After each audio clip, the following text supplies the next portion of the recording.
Praise the lord, hallelujah, glory to God. Lord Jesus. पिता परमेश्वर, सर्व मान आणि महिमा गौरव तुला देतो बापा. राजांचा राजा, प्रभूंचा प्रभू, सर्व सत्ताधारी देवा, युगानुयुग राज्य करणारा पित्या, तुझ्या पवित्र नावात आम्ही तुला धन्यवाद देतो, तुला स्तुती देतो. सर्व मान आणि महिमा गौरव तुला देतो बापा. Thank you Jesus. Thank you प्रभू येशू ख्रिस्ता. थँक यू प्रभू येशूच्या रक्ता. आणि थँक यू पवित्र आत्मा. पवित्र आत्मा, मी तुझा आभार मानतो. होय पवित्र आत्मा, तू आमच्या मध्यामध्ये आहे आणि आज तू आमच्या बरोबर आहे म्हणून तुला धन्यवाद देतो. Yes, Lord. सत्याच्या कैवारी आत्म्या, पवित्र आत्म्या, या संध्याकाळच्या वेळेला आम्ही प्रभू येशूच्या नावात आणि रक्तामध्ये, आमच्या हृदयामध्ये आणि ह्या वेदीवर तुझं आम्ही स्वागत करतो. होय पवित्र आत्मा, तूच एक सर्व सत्ताधारी आहे. हालेलुया. तू सर्व सामर्थ्य आहे. अद्भुत चिन्ह आणि चमत्कार करणारा, आमचे मार्ग बदलणारा, आम्हाला शक्तिशाली सामर्थ्यशाली बनवणारा. होय पवित्र आत्मा, तूच आणि तूच आणि तूच. तुझ्यासारखा कोणी नाही आणि तुझ्यासारखा कोणी होणार नाही आणि कोणी झालेला नाही. आणि तूच सर्वश्रेष्ठ आहे पवित्र आत्मा. हालेलुया बापा, आम्ही तुझा आभार मानतो. सर्व सत्ताधारी देवा, युगानुयुग राज्य करणारा पित्या, या प्रार्थनेच्या सुरुवातीपासून शेवटपर्यंत प्रभू येशूच्या नावात आणि रक्तात पवित्र आत्म्याची उपस्थिती आम्हा प्रत्येकांच्या जीवनामध्ये, आजच्या स्तुती आराधनेमध्ये आणि वचनामध्ये, त्याचप्रमाणे पिता परमेश्वर, जे उत्कंठेने तुझं वचन आज ऐकत आहेत, त्यांच्या जीवनामध्ये प्रभू येशूच्या नावात आणि रक्तामध्ये आम्ही मागतो. पवित्र आत्मा सहाय्य कर, पाठबळ कर. प्रार्थना प्रभू येशूच्या नावात करत असता पिता परमेश्वर, जिवंत देवा, राजांचा राजा, प्रभूंचा प्रभू,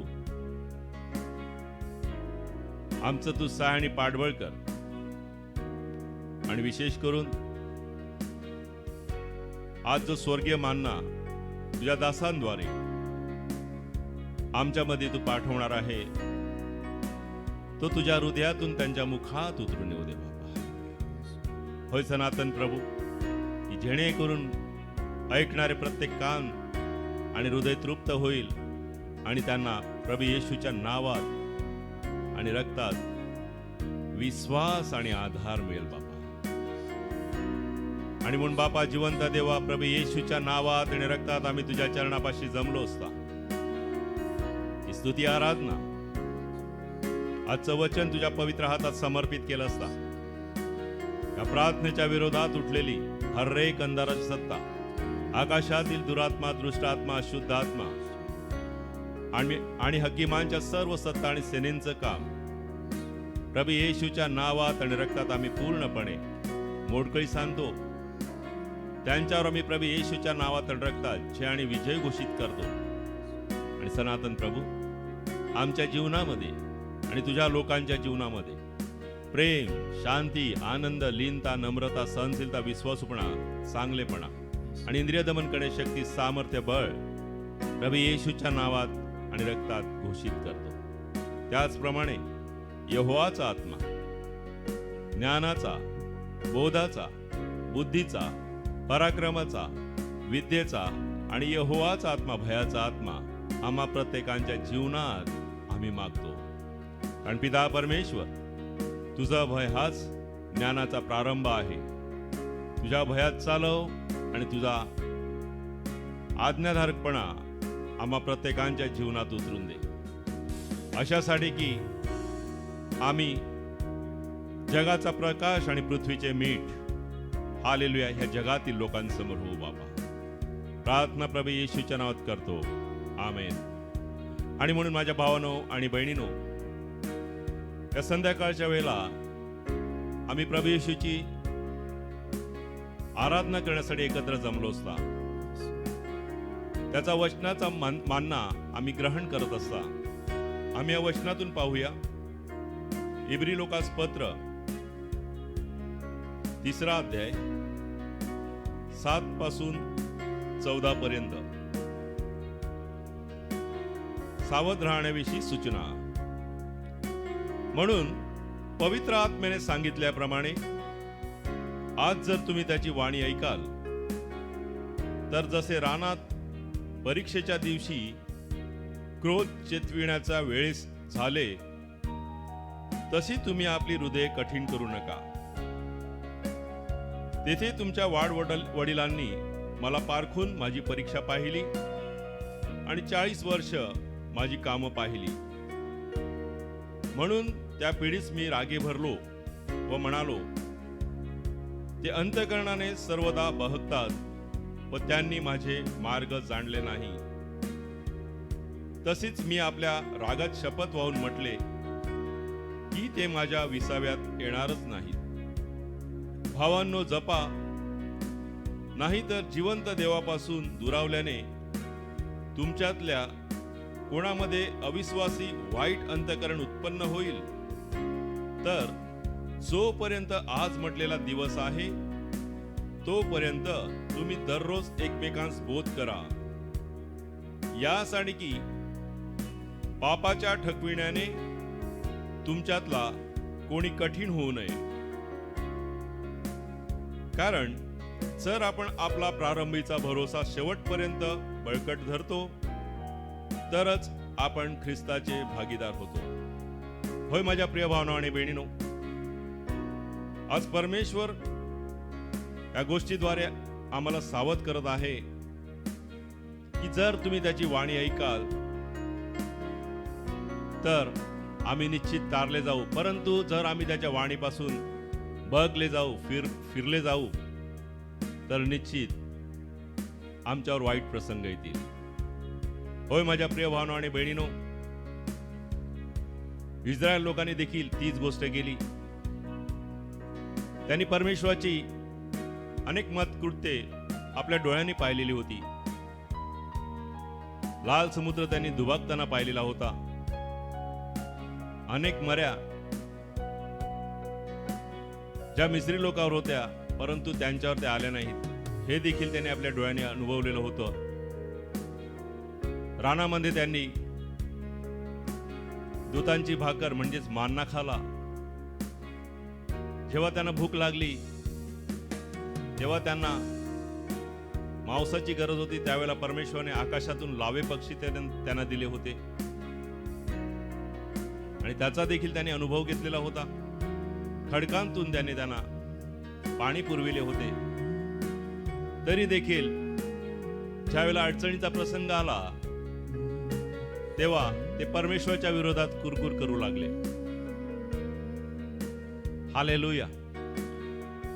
जर ही स्थिती आमच्या जीवनामध्ये आज असेल, कदाचित अनेक प्रकारची संकट, क्लेश, आजार, भौतिक अडचणी आमच्या जीवनात आहेत आणि कदाचित आम्हाला हा विचार येत असेल की अरे, आज आमचे परमेश्वर ही स्थिती पाहतो की नाही आणि किती वेळ परमेश्वर आम्हाला ह्या स्थितीतून जाऊ देईल. हालेलुया. होय माझ्या प्रिय भावना आणि बहिणीनो,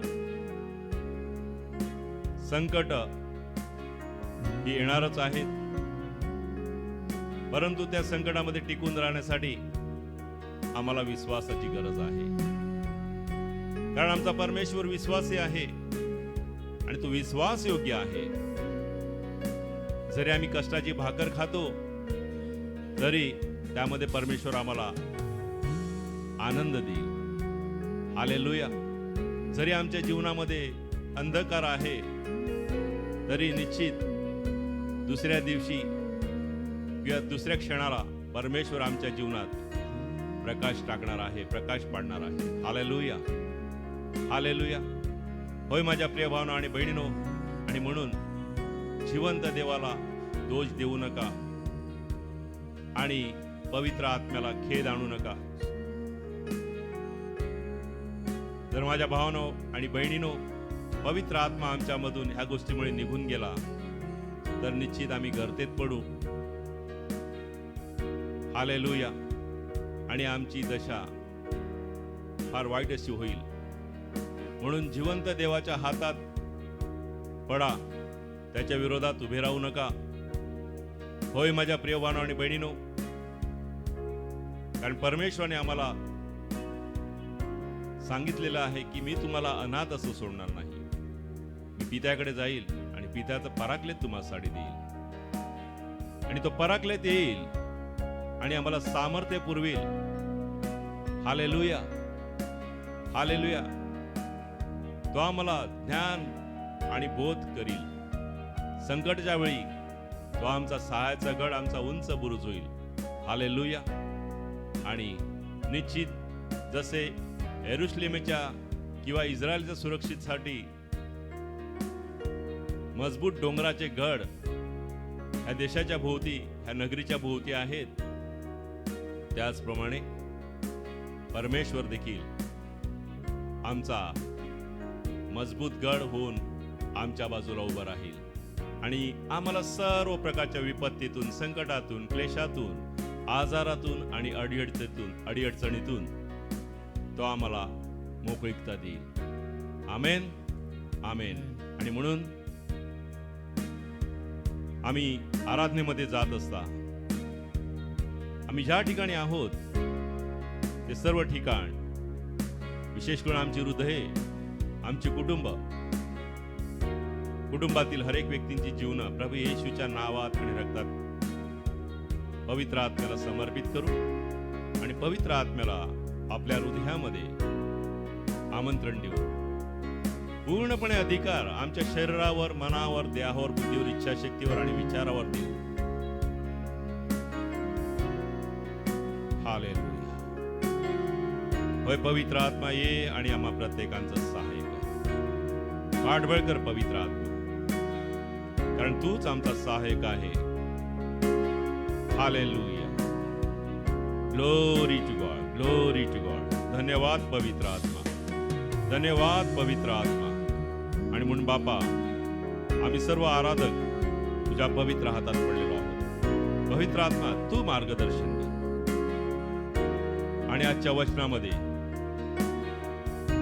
तुझ्या दासांद्वारे, पास्टर सुनीलद्वारे जे काही तू वचनाचा मान आम्हाला देणार आहे तो तुझ्या राजासनापासून तुझ्या आत्म्याच्या द्वारे बापा, हालेलुया, तू त्यांच्या हृदयात दे बापा. प्रार्थना प्रभू येशूच्या नावात करतो. आमेन, आमेन, आमेन.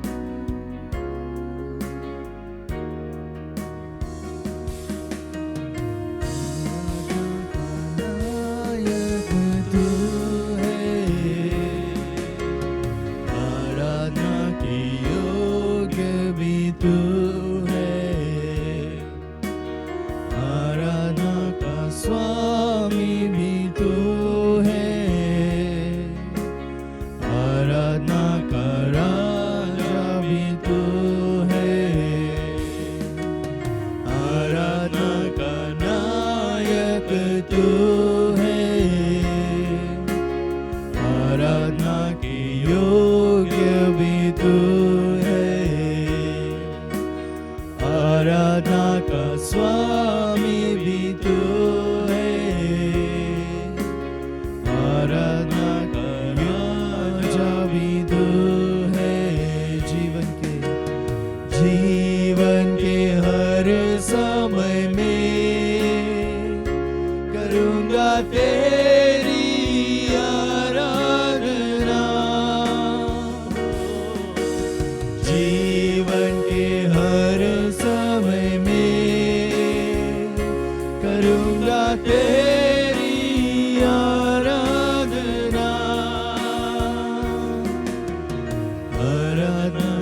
राजा है, ओ, तेरी ही आराधना हम करें। आमीन, हालेलुया। तू हमें उस स्थान में लेकर चल, यस लॉर्ड जीसस। तेरे पवित्र स्थान में तू हमें लेकर चल। तू हमें भर दे, अपनी रूह से तू हमें भर दे।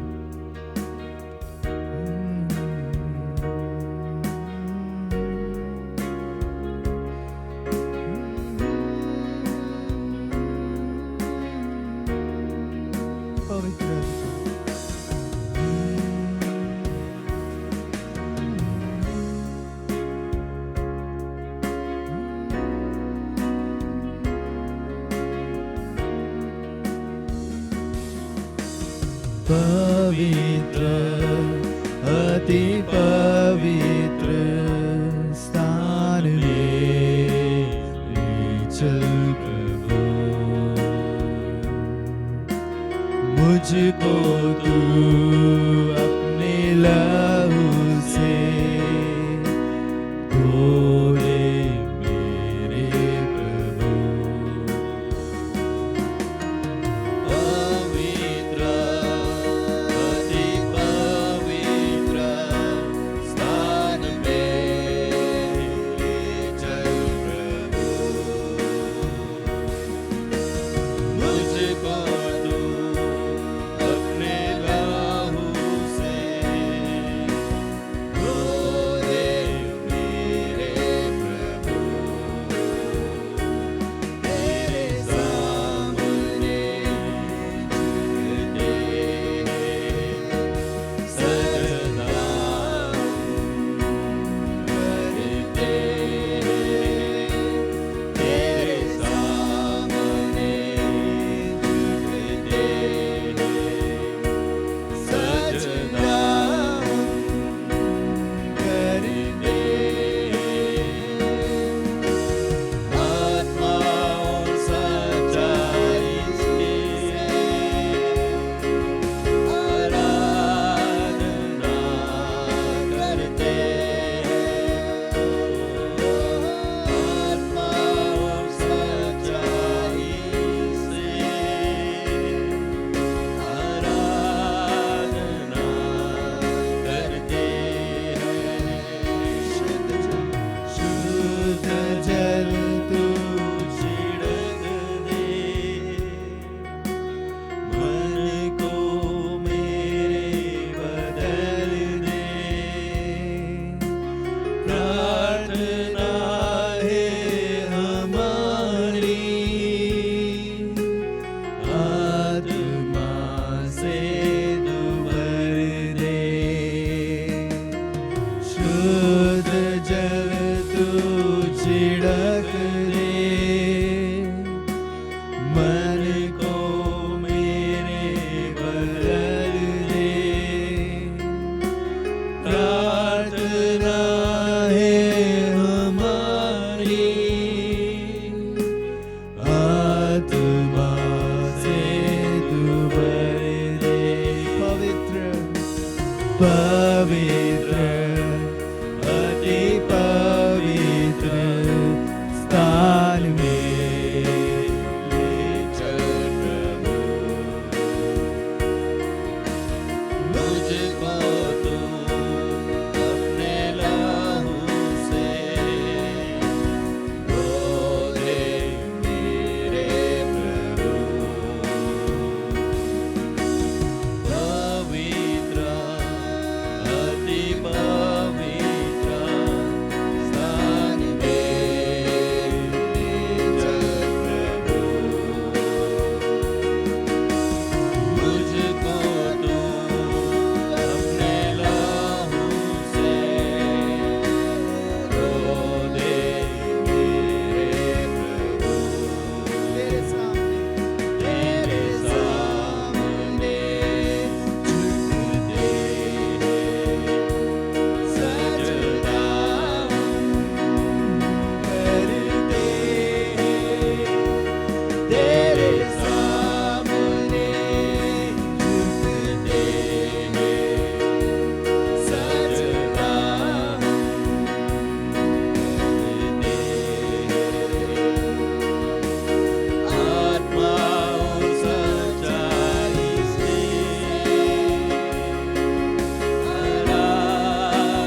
सनातन हमें आपके पवित्र स्थान की जरूरत है। हाँ पिता परमेश्वर, हमें आपके पवित्र आत्मा की जरूरत है। पिता परमेश्वर, पेंतुकोस के दिन में जब पवित्र आत्मा तेरे लोगों के ऊपर आया, 120 जन के ऊपर तूने अपना आत्मा उंडेला, तभी वो अग्नि से भर गए पिता परमेश्वर। हाँ पिता परमेश्वर, वो तेरे राज के लिए तैयार हो गए।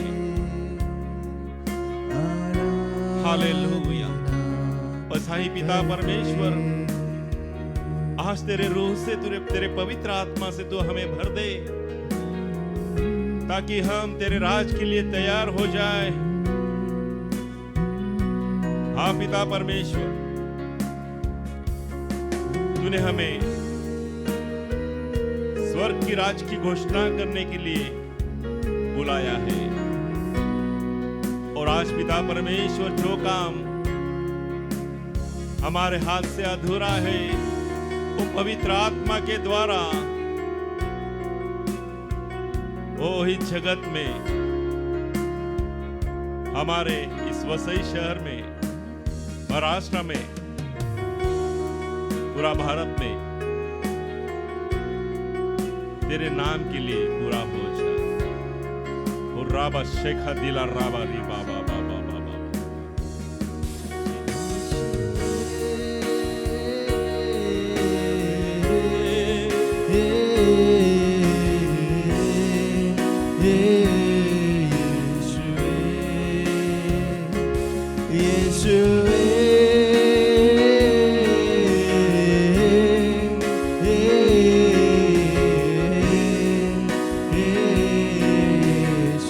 उस नाम को हम पुकारेंगे, यीशुए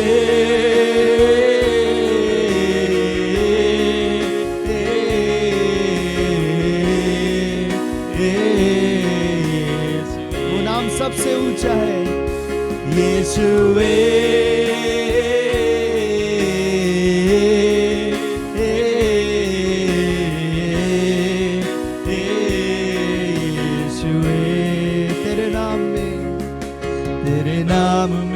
चंगाई है, तेरे नाम में रिहाई है, तेरे नाम में दुहाई है। यीशुए तेरे नाम में चंगाई है, तेरे नाम में रिहाई है, तेरे नाम में दुहाई है। यीशुए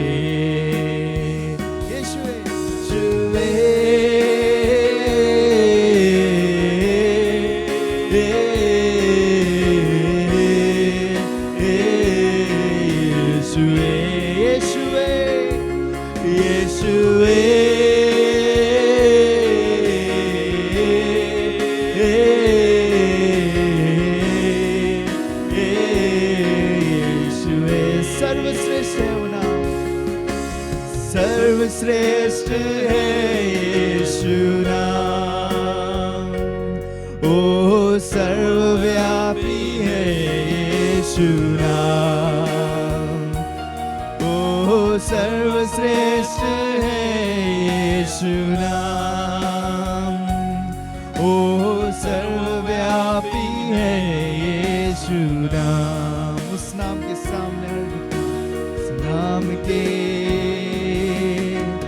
सामने हर घुटना है टेकता। यीशु नाम के सामने हर घुटना है टेकता। यीशुए यीशुए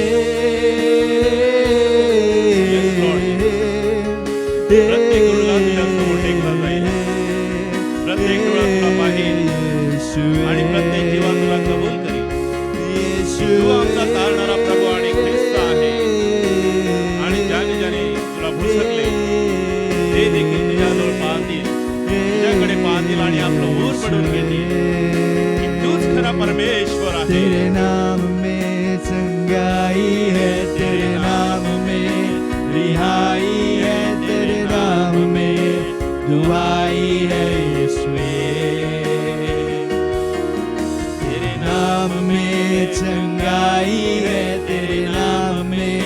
रिहाई है तेरे नाम में, दुआई है यीशुए,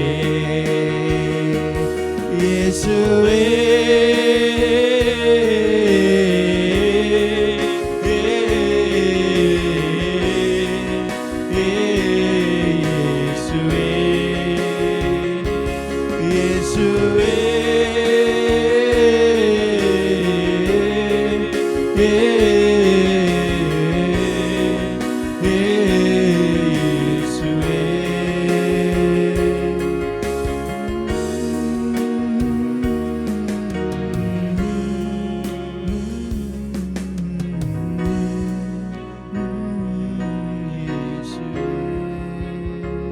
थैंक यू जीसस लॉर्ड। प्रभु आप सर्वश्रेष्ठ है Yes, Lord Jesus. और सर्वशक्तिमान है परमेश्वर। यीशु, ये हालेलुया। हम प्रार्थना करते हैं कि आपकी उपस्थिति जो सर्वव्यापी है Yes, Lord और Jesus. हर जगह पर है, Amen. हम प्रार्थना करते हैं कि आपके नाम की महिमा हो। Hallelujah. आपके नाम में उद्धार है, आपके नाम में चंगाई है Yes, Lord और Jesus. आपके नाम में छुटकारा है। Glory to God. पिता हम धन्यवाद देते हैं यीशु के नाम से। ये वर्शिप एंड प्रेज को प्रभु हम आपको डेडिकेट करते हैं, Hallelujah. समर्पण करते हैं Yes, Lord. और कहते हैं हमारे दिल से आपके नाम का सामर्थ्य और आपके नाम की महिमा Yes. हमारे जीवन में होगी। Amen. यीशु मसीह के नाम से Amen. Amen. Praise the Lord. सभी को बहुत बहुत धन्यवाद कि आप लगातार उपवास और प्रार्थना में आप जुड़े हो और परमेश्वर की आत्मा आपको हर बार की तरह मदद कर रही है कि आप उस उपस्थिति में जाएं, उस अभिषेक में आप जाएं जिस अभिषेक के लिए परमेश्वर ने आपको बुलाया है। प्रियो, हम हर बार हम कहना चाहते हैं आपको, इस पृथ्वी के ऊपर प्रभु का जीवन हमारे लिए असली मकसद है और उसी के जीवन को लेकर हम आज तक इस पृथ्वी के ऊपर हम सुरक्षित रहकर हम उसके नाम को ऊंचा उठाते हैं। जितने भी लोग इस पृथ्वी के ऊपर है, ये सारे लोगों के अंदर परमेश्वर ने शरीर, आत्मा और प्राण, इन तीन चीजों को दिया है और हम मानते हैं कि मैं जो बना हूं शरीर, आत्मा और प्राण से बना हूं। कल हम देख रहे थे कि अधिकार और सामर्थ, पावर एंड ऑथोरिटी के बारे में हम देख रहे थे। मैं उसको कंटिन्यू करना चाहता हूं कि ये अधिकार और ये पावर, ये सामर्थ जो प्रभु ने हमें दिया है, ये क्यों दिया है? क्यों परमेश्वर हमें उस जगह पर लेकर जाना चाहते हैं, उस जगह का अधिकारी बनाना चाहते हैं जिस जगह पर हम नहीं जा सकते थे।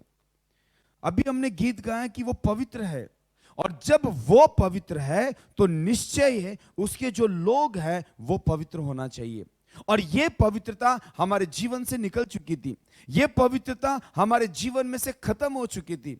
परमेश्वर का वचन कहता है कि उसकी कृपा और उसकी दया से हमें यह अधिकार मिला कि हम उसको पिता करके बुला सकते हैं, हम उसको फादर करके हम उसको बुला सकते हैं, हमारी जरूरतों को हम उसके सामने रख सकते हैं। मैं आपसे कहना चाहता हूं कि परमेश्वर के पास आप विश्वास करते हो, पर अपने परमेश्वर के करीब होने का एक जो आनंद है उसको समझने की आप कोशिश करें। मैं आपको एक चीज बताना चाहता हूं कि दाऊद जो राजा था बाइबल में का, वो परमेश्वर की आत्मा में, अभिषेक में वो बढ़ते गए। और बाइबल बताती है दाऊद से पहले साउल के ऊपर अभिषेक था और साउल को 3 बच्चे थे, 3 लड़के थे उनको, और साउल हर प्रकार से दाऊद के पीछे उसको मारने की वो कोशिश करता था। और बाइबल में आप पढ़ते हैं कि बहुत सी जगह लगा कि दाऊद चट्टानों में छिप जाता था, खोए में छुप जाता था, गुफाओं में जाके छुप जाता था। ऐसा नहीं कि जो दाऊद ने गोलियत को मारा वो साउल को नहीं मार सकता था। कई बार ऐसा मौका आया कि दाऊद साउल को मार सकते थे, लेकिन उन्होंने नहीं मारा क्यों नहीं मारा? क्योंकि उसके ऊपर अभिषेक किया गया है। और जब सैमुएल भविष्यवक्ता ने उसके ऊपर, दाऊद के ऊपर जब अभिषेक किया गया, तो अनॉइंटिंग जो है, अभिषेक जो है, वो किसी को मारने के लिए नहीं, वो अभिषेक किसी को बचाने के लिए होता है। और आप देखते हैं कि साउल के ऊपर भी अभिषेक था, और साउल ने भी परमेश्वर की सामर्थ को लेकर, यहोवा की सामर्थ को लेकर उसने भी बड़ी बड़ी लड़ाइयों को लड़ा और वो जीता भी।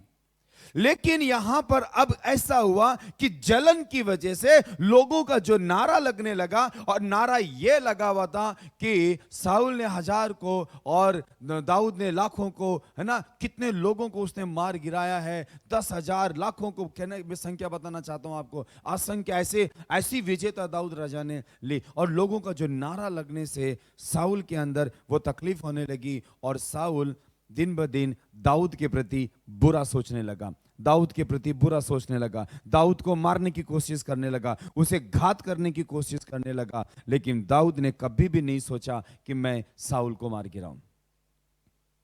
अब ऐसा हुआ, साउल और उसके तीनों लड़के वे मारे गए युद्ध में, और आखिर ऐसा हुआ कि साउल ने खुद भी अपने आप को अपनी तलवार से लेकर उसने अपने आप को भी मार दिया।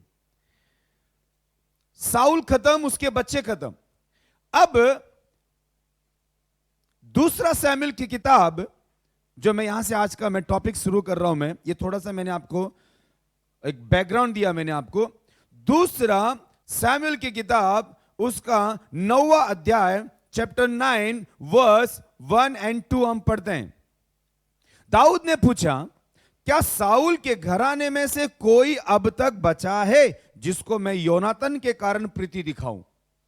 यानी कि साउल तो मर चुका, उसके बच्चे मर चुके, उसका परिवार खत्म हो चुका, लेकिन दुश्मनों का ख्याल कौन पूछता है? जो उसको मारना चाहते थे उसका ख्याल कौन पूछेगा? लेकिन बाइबल बताती है कि दाऊद ने आकर अपने कर्मचारियों से पूछा कि क्या साउल के घराने में से कोई बचा हुआ है जिसको मैं योनातन के कारण प्रीति दिखाऊं? क्यों योनातन के कारण? क्योंकि साउल का जो बेटा योनातन है, योनातन और दाऊद, इन दोनों में एक अच्छा रिश्ता था। योनातन जानता था कि उसके पिताजी गलत कर रहे हैं, जो दाऊद का पीछा करके उसको मारने की कोशिश कर रहे हैं। पर एक बार योनातन ने दाऊद से इस विषय को कहा था कि मेरे घराने पे, मेरे परिवार पे दृष्टि रखना, कृपा दृष्टि रखना। परमेश्वर का आत्मा, परमेश्वर का अभिषेक, परमेश्वर का जन कभी भी किसी की बुराई या किसी का नुकसान, किसी की बुरी खबर सुनकर वो कभी भी खुश नहीं होता है, बल्कि वो घबरा जाता है वो। और यही बात हुई जब साउल के मरने की खबर जब किसी ने आकर सुनाई, तो दाऊद राजा ने किसी के द्वारा उसकी गर्दन कटवा दी, क्योंकि वो ये बुरी खबर नहीं सुनना चाहता था। अब सब कुछ खत्म होने के बाद परमेश्वर का, है ना, दास दाऊद राजा कहते हैं कि कोई है ऐसा जिसको मैं योनातन के कारण उसको मैं प्रीति दिखाऊं। वचन 2 में लिखा है, साउल के घराने का सीबा नामक एक कर्मचारी था, वह दाऊद के पास बुलाया गया। तब राजा ने उससे पूछा, क्या तू सीबा है? तब उसने कहा, हां, तेरा दास वही है। राजा ने पूछा, क्या साउल के घराने में से कोई अब तक बचा है जिसको मैं परमेश्वर की सी प्रीति दिखाऊं? प्रीति मैं योनातन के कारण दिखाना चाहता हूं, लेकिन दाऊद के मन में है कि मैं उसको परमेश्वर की सी प्रीति दिखाऊं। Hello, hallelujah. वो अपने प्रीति और अपने प्रेम को, वो खुद का राजा पद होने का वो प्रेम नहीं दिखा रहा है, वो एहसान करना नहीं चाहता है, वो परमेश्वर का प्रीति दिखाने के लिए वो अपने आप को पेश कर रहा है। आप कभी भी किसी को भी कुछ भी करते हो, कुछ भी देते हो, कुछ भी लेते हो, कुछ भी करते हो, आप यह मत समझिएगा कि वो आप अपने शरीर से या अपने पद से कर रहे हो, लेकिन आप यह सोचेगा कि परमेश्वर की प्रीति को देखकर परमेश्वर के प्रेम को धरती के ऊपर वो पहुंचाना चाहते हैं। और दाऊद राजा ने कहा, कोई बचा हुआ है जिसको मैं परमेश्वर की प्रीति दिखाऊं? कौन बचा हुआ जिसको मैं परमेश्वर की प्रीति दिखाऊं? तब सीबा कहता है, साउल का पोता, योनातन का बेटा, जिसका नाम मेपीबोशत जिसका नाम है, वो बचा है और वो लंगड़ा है। लिखा गया कि वो पांगुला है। मेपीबोशत एक ऐसा, बाइबल कहती है कि जब योनातन के मरने की खबर सुनी तो उसकी जो दासी थी, जो उस बच्चे को संभालती थी, वो उतावली से जब भागी तो वो बच्चे को चोट लगी और चोट लगने की वजह से मेपीबोशत लंगड़ा और पांगुला हो चुका। तो बाइबल ऐसे बताती है कि जब शिवा ने उसको बोला कि देखो एक है जिसका नाम मेपीबोशत है जो पांगुला है और वो वहां रहता है, तब दाऊद राजा ने कहा कि तुरंत उसको मेरे दरबार में लेकर आओ। अब वचन 9 से पढ़ते हैं। तब राजा ने साउल के कर्मचारी सीबा को बुलवाकर उससे कहा, जो कुछ साउल और उसके समस्त घराने का था वह तेरे स्वामी के पोते को दे दिया है। अब से तू अपने बेटों और सेवकों समेत उसकी भूमि पर की खेती करके उसकी उपज ले आया करना, और तेरे स्वामी पोते के भोजन पोतों के भोजन मिला करे, परंतु तेरे स्वामी का पोता मेपीबोशत मेरी मेज पर नित्य भोजन किया करेगा। सीबा के तो 15 पुत्र और 20 सेवक थे। सीबा ने राजा से कहा, मेरा प्रभु राजा अपने दास को जो आज्ञा दे उन सबों के अनुसार तेरा दास करेगा। दाऊद ने कहा, मेपीबोशत राजकुमारों के समान मेरी मेज पर भोजन किया करे। आप समझने की कोशिश कीजिए प्रियो, ये इतनी बड़ी बात परमेश्वर क्यों बता रहा है इनको? कितनी बड़ी बात वो बता रहे कि मेपीबोशत जो एक दुश्मन का पोता, सब खत्म हो चुका। साउल की जितनी भी खेती थी, जितनी प्रॉपर्टी थी, सब दाऊद के पास चली गई। क्यों? क्योंकि वो मारा गया और साउल के पास जो था वो साउल का नहीं बचा। बाइबल कहती है दाऊद ने कहा, समस्त प्रॉपर्टी, जितनी भी खेती है, जितनी भी उपज है, वो सब उसको दिया जाएगा, पर मेपीबोशत राजकुमार के समान मेरी मेज के ऊपर बैठकर भोजन करेगा। मैं किसकी प्रीति दिखा रहा हूं उसको? परमेश्वर की प्रीति। परमेश्वर की प्रीति ऊपर नीचे नहीं है। वो राजा, दाऊद एक राजा, और राजा की मेज को आप क्या समझते हैं? राजा की मेज बहुत बड़ी होती है।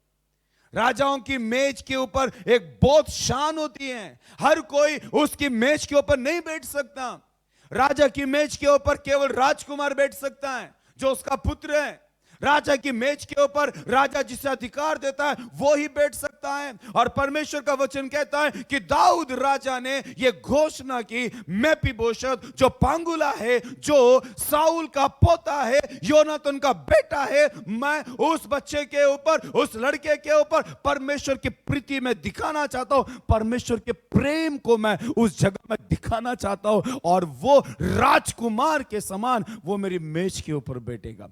ओ माय गॉड, मुझे बताइए आप प्रियो कि परमेश्वर का प्रेम को बताने के लिए क्या कोई व्यक्ति किसी जमीन से उठाकर अपने मेज के ऊपर लेकर आएगा? राजा का पद है। आखिर वो क्या कहता है? नीचे पढ़ते हैं वचन 12।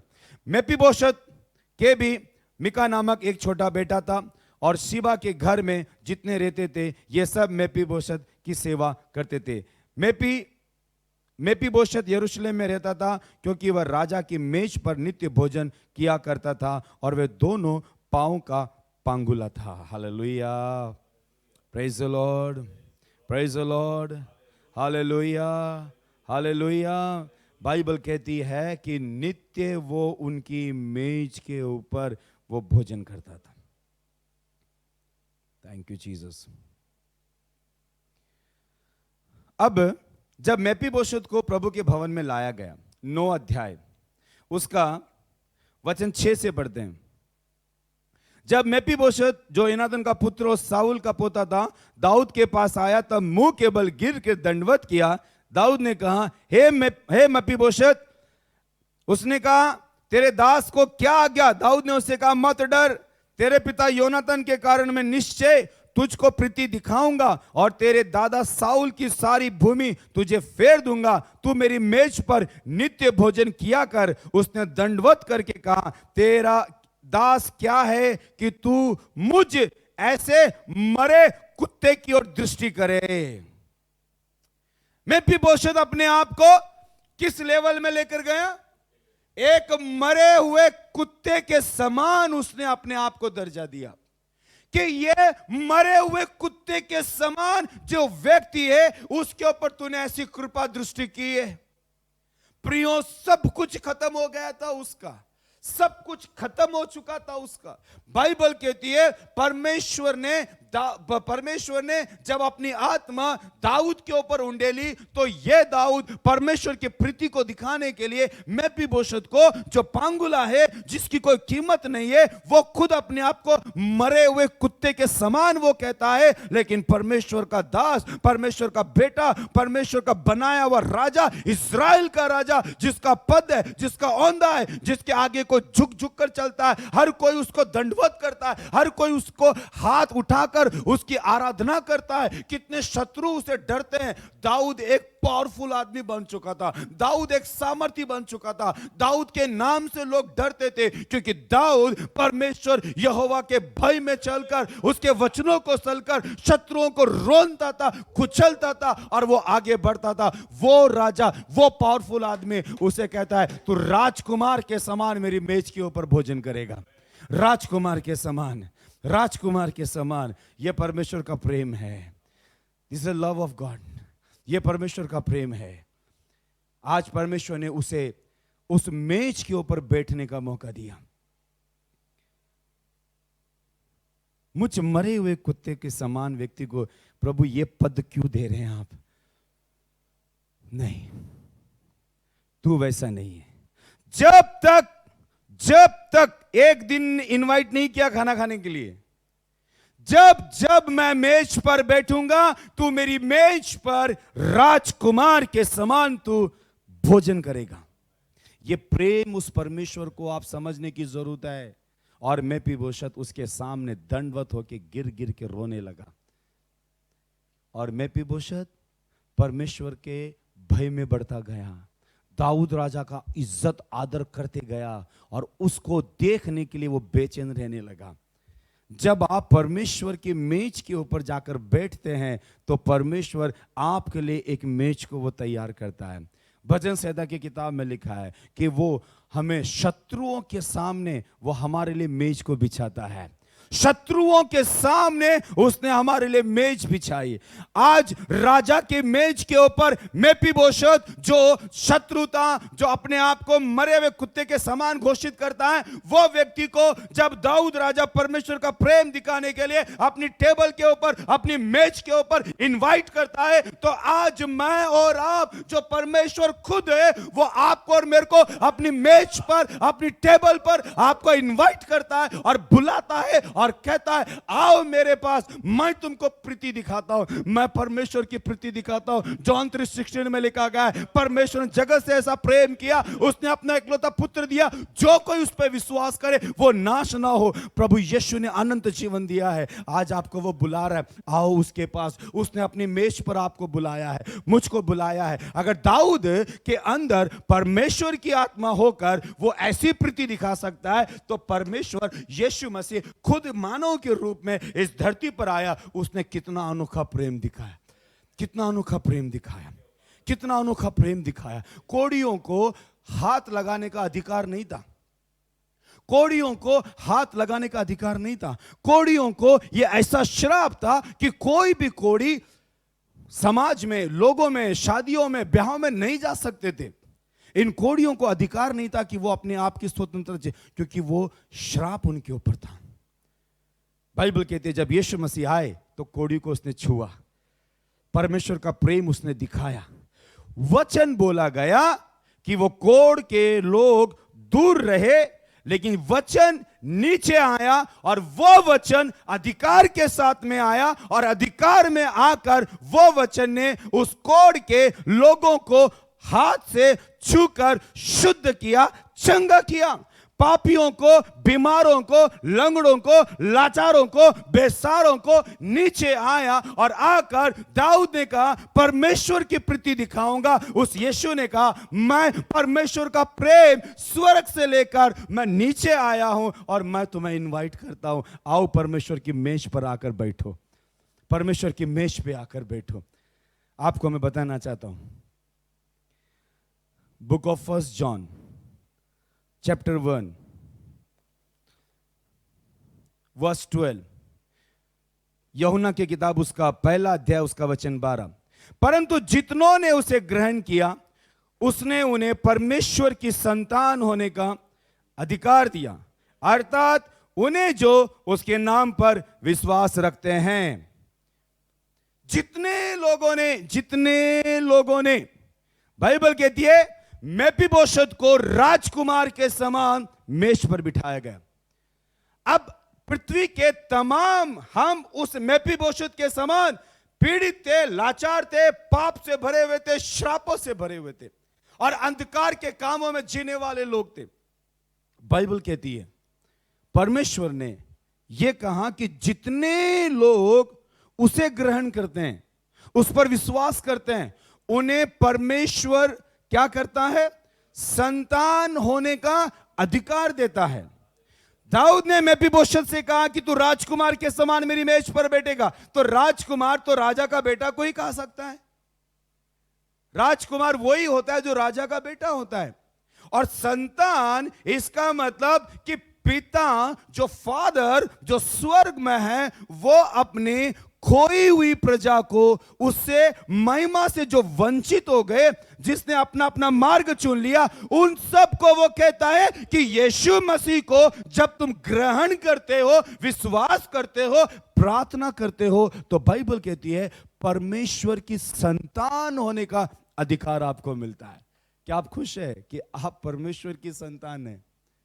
आप परमेश्वर की संतान हैं। आपकी खुशी इस चीज की होनी चाहिए कि आप परमेश्वर की संतान हैं और आपको प्रभु ने अपने पुत्र होने का अधिकार दिया गया। आपको इस पृथ्वी के ऊपर आपके राशन कार्ड में आपके खुद के नाम के आगे आपके पिताजी का नाम है, लेकिन आत्मिक तौर के ऊपर बाइबल कहती है वे ना तो लहू से जन्मे हैं, वे ना मांस से जन्मे हैं, बल्कि वे जितने लोग संतान पैदा हुए वो पवित्र आत्मा से जन्मे हुए लोग। हालेलुया।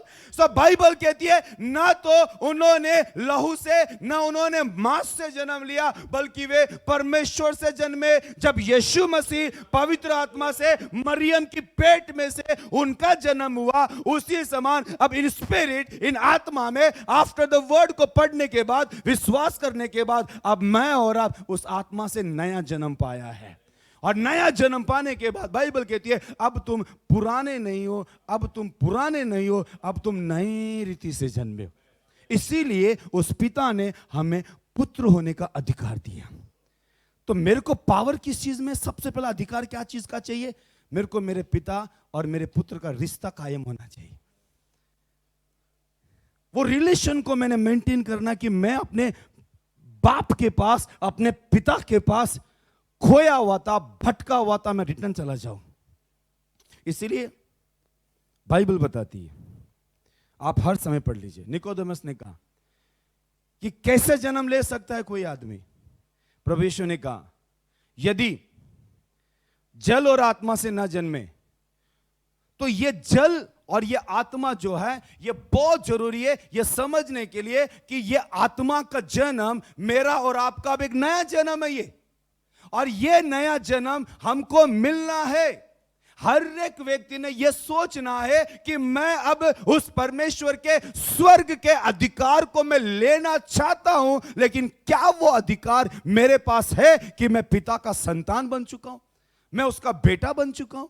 आज हमारे बीच में अगर आप एक पिता हो, अगर मैं आपको कहूं कि मुझे अपना बेटा मान लो, तो आप थोड़ी देर के लिए बेटा मान सकते हो, कुछ पल के लिए मुझे आप खुश कर सकते हो कि तुम मेरे बेटे हो। लेकिन आपको बताना चाहता हूं, आप कानूनी तौर के ऊपर आपका और मेरा पुत्र पिता का रिश्ता नहीं है, लेकिन आत्मिक तौर के ऊपर प्रभु यीशु मसीह ने कहा कि जितने लोग उस पर विश्वास करते हैं उन्हें पवित्र आत्मा की छाप लगी है, और पवित्र आत्मा की छाप लगी है तो उनका जन्म पवित्र आत्मा से हुआ, और जो पवित्र आत्मा से जन्म हुआ उनको संतान होने का अधिकार मिला। दिस इज द अथॉरिटी, ये मेरे पास अधिकार है कि मैं परमेश्वर से जन्मा हूं। हालेलुया, हम मैं उससे जन्मा हूं, मेरा अभिषेक उसने किया है और मैं अपने पिता के पास मैं लौट कर आता हूं, मैं लौट कर आता हूं। वो उड़ाऊ पुत्र चला गया था, वो उड़ाऊ पुत्र निकल गया था। बाइबल कहती है हर शाम को वो अपने बेटे का इंतजार करता, हर शाम को वो अपने बेटे का इंतजार करता। और जैसे ही वो शाम आई, एक दिन आया, वो खोया हुआ बेटा वापस अपने पिता के पास आया। बाइबल कहती है पिता खुश हुआ। आज मैं और आप केवल बाइबल पढ़ने वाले ना बने, बल्कि अपने पिता से कनेक्टिविटी बनाए रखें, उससे बातें करें, उसका सम्मान करें, उसका आदर करें। कैसे आदर करते हैं? बहुत से लोग एवरी संडे चर्चेस में जाते हैं, कलीसियाओं में जाते हैं। उनके चर्च में इंटर करने का तरीका देखिए आप, बड़े प्राउड के साथ में अंदर घुसते हैं, बहुत ही प्राउड के साथ में अंदर आते हैं। कुछ लोग घर में से झगड़ा करके एक चर्च में चले जाते हैं, कुछ लोग टेंशन दबाव में चले जाते हैं, कुछ लोग फॉर्मेलिटी पूरी करने के लिए चले जाते हैं, कुछ लोग हाँ बाबा आज संडे जाना पड़ेगा नहीं तो पास्टर पूछेगा क्यों नहीं आए करके। मैं आपसे कहना चाहता हूं कि आप परमेश्वर के बेटे हो, आपको किसी ने बोलने की जरूरत नहीं है, पिता से मिलने जाओ। आपको किसी ने समझाने की जरूरत नहीं है, पिता से बातें करो। आपको बोलने की जरूरत नहीं है पिता की आराधना करते समय ताली बजाओ। आपको बोलने की जरूरत नहीं है कि पिता के सामने घुटने टेको। आपको बोलने की जरूरत नहीं है, पिता के पास में आप है ना मनन करो, प्रार्थना करो। क्योंकि अगर आप सच में यह पावर या अथॉरिटी जब आप ले लिया तो आपने वो करना ही है, अपने पिता का आदर करना ही है। करना मतलब करना ही है, day by day, day by day अपने रिलेशन को मेंटेन करना है और उससे प्यार करना है, क्योंकि मैं उसका अधिकार को तो मैं लेता हूं। अब काफी बार हम समझते हैं प्रभु ने तुमको सांपों को बिच्छू को रोंदने का अधिकार दिया, दुष्ट आत्मा पर अधिकार दिया, बीमारों पर अधिकार दिया, पहाड़ों को हटाओ, है ना, सब अधिकार हमारे पास है। इसका यह अधिकार हमको मिरेकल करने में अच्छा है, यह अधिकार हमको मिरेकल करने में अच्छा है। बहुत सारे गिफ्ट्स है बुक ऑफ कोरिंथियंस में, बहुत सारे गिफ्ट है, उसको हमको यूज करना है, हमको गिफ्ट को यूज करना है। बट ये गिफ्ट जब तक फादर एंड सन का जब रिलेशन मेंटेन होगा तो मिलेगा। बाइबल साफ कहती है जो कोई हे प्रभु हे प्रभु हे प्रभु हे प्रभु करने वाले नहीं, बल्कि जो पिता की इच्छा पर चलता है। इसलिए फादर की इच्छा को ये दिनों में समझने की कोशिश करते हैं हम। Hallelujah, praise the Lord, praise the Lord. परमेश्वर ये चाहता है हम उसकी इच्छाओं को समझें, परमेश्वर चाहता है कि हम उसकी इच्छाओं को समझें। बाइबल कहती है एक व्यक्ति प्रभु के पास आए और आकर उसने कहा कि हे प्रभु, मुझे एक ही बेटा है जिसको दुष्टात्मा लगी हुई है, वो एक ही बेटा है मेरे पास, मुझ पर कृपा कर और उसको तू बचा ले। प्रभु यीशु ने कहा उसे मेरे पास लेकर आओ, और दुष्ट आत्मा उसे पटक कर झपट कर उसमें से निकली, पर प्रभु यीशु ने डांटा और उस बेटे को पिता के हाथ में दिया। आज बहुत सारे लोग अपने बुरे पापों में, दुष्ट आत्माओं में ऐसे फंसे हुए हैं कि वो पिता से दूर हो चुके हैं। प्रियो, हमारी अधिकार को, हमारे सामर्थ्य को ये दिनों में हम समझे कि मैं अब केवल फिजिकली नहीं रहा। बाइबल कहती है आत्मिक व्यक्ति आत्मिक बातों के ऊपर मन लगाता है और शारीरिक व्यक्ति शरीर पर मन लगाता है। पर बाद में यह भी लिखा गया है कि शरीर पर मन लगाना व्यर्थ है, परंतु तुम आत्मा में मन लगाओ, आत्मा के द्वारा चलो। रोमन्स चैप्टर 8 वर्स 14 में लिखा गया कि जितने लोग परमेश्वर की आत्मा के द्वारा चलाए चलते हैं वे ही परमेश्वर के पुत्र है। अब संतान होना, पुत्र होना, पुत्र होने के पीछे उसके बाद में उसके पद को हासिल करना, ये सारी चीजें बाइबल कहती है पवित्र आत्मा के द्वारा हो सकता है। और यही बात परमेश्वर चाहता है कि मैं और आप उस मेफीबोशेत के समान परमेश्वर के प्रीति को देखकर, वो दाऊद की मेज के ऊपर बैठा, आज दाऊद के वंश में से यीशु का जो जन्म हुआ है, वो यीशु मसीह कहता है कि मैं तुझे अपने पिता की मेज के ऊपर बैठने का अधिकार देता हूं, इसलिए आओ मेरे पास, तुम्हारे पाप, तुम्हारे शराब, तुम्हारी बातों, सब कुछ को मैं लेने को तैयार हूं, क्योंकि मैं परमेश्वर की प्रीति दिखाना चाहता हूं। मेरे पिता ने तुम्हें प्रीति दिखाने के लिए भेजा है, मेरे परमेश्वर ने मुझे प्रेम दिखाने के लिए भेजा है, इसलिए God is love, love is God. ये बात को हम जानते हैं, लेकिन उसके प्रेम को समझना है तो हमने भी अपने प्रेम को उससे ज्यादा चिपका के रखना है, अपने प्रेम को उससे ज्यादा बना के रखना है। हालेलुया। परमेश्वर की प्रीति। तीतुस की किताब, बुक ऑफ तीतुस चैप्टर 3 पढ़ सकता है कोई? बुक ऑफ तीतुस चैप्टर 3 वर्स 1 से लेकर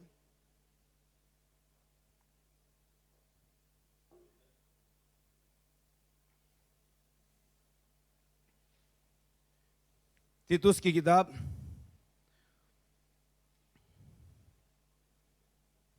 पहला अध्याय, तीसरा अध्याय, क्षमा करें। Thank you Jesus. Chapter 3 verse 1 से लेकर पढ़ते हैं।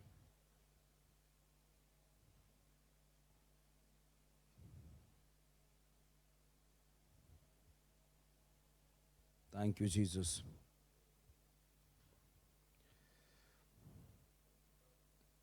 पढ़े बेटे, पढ़े।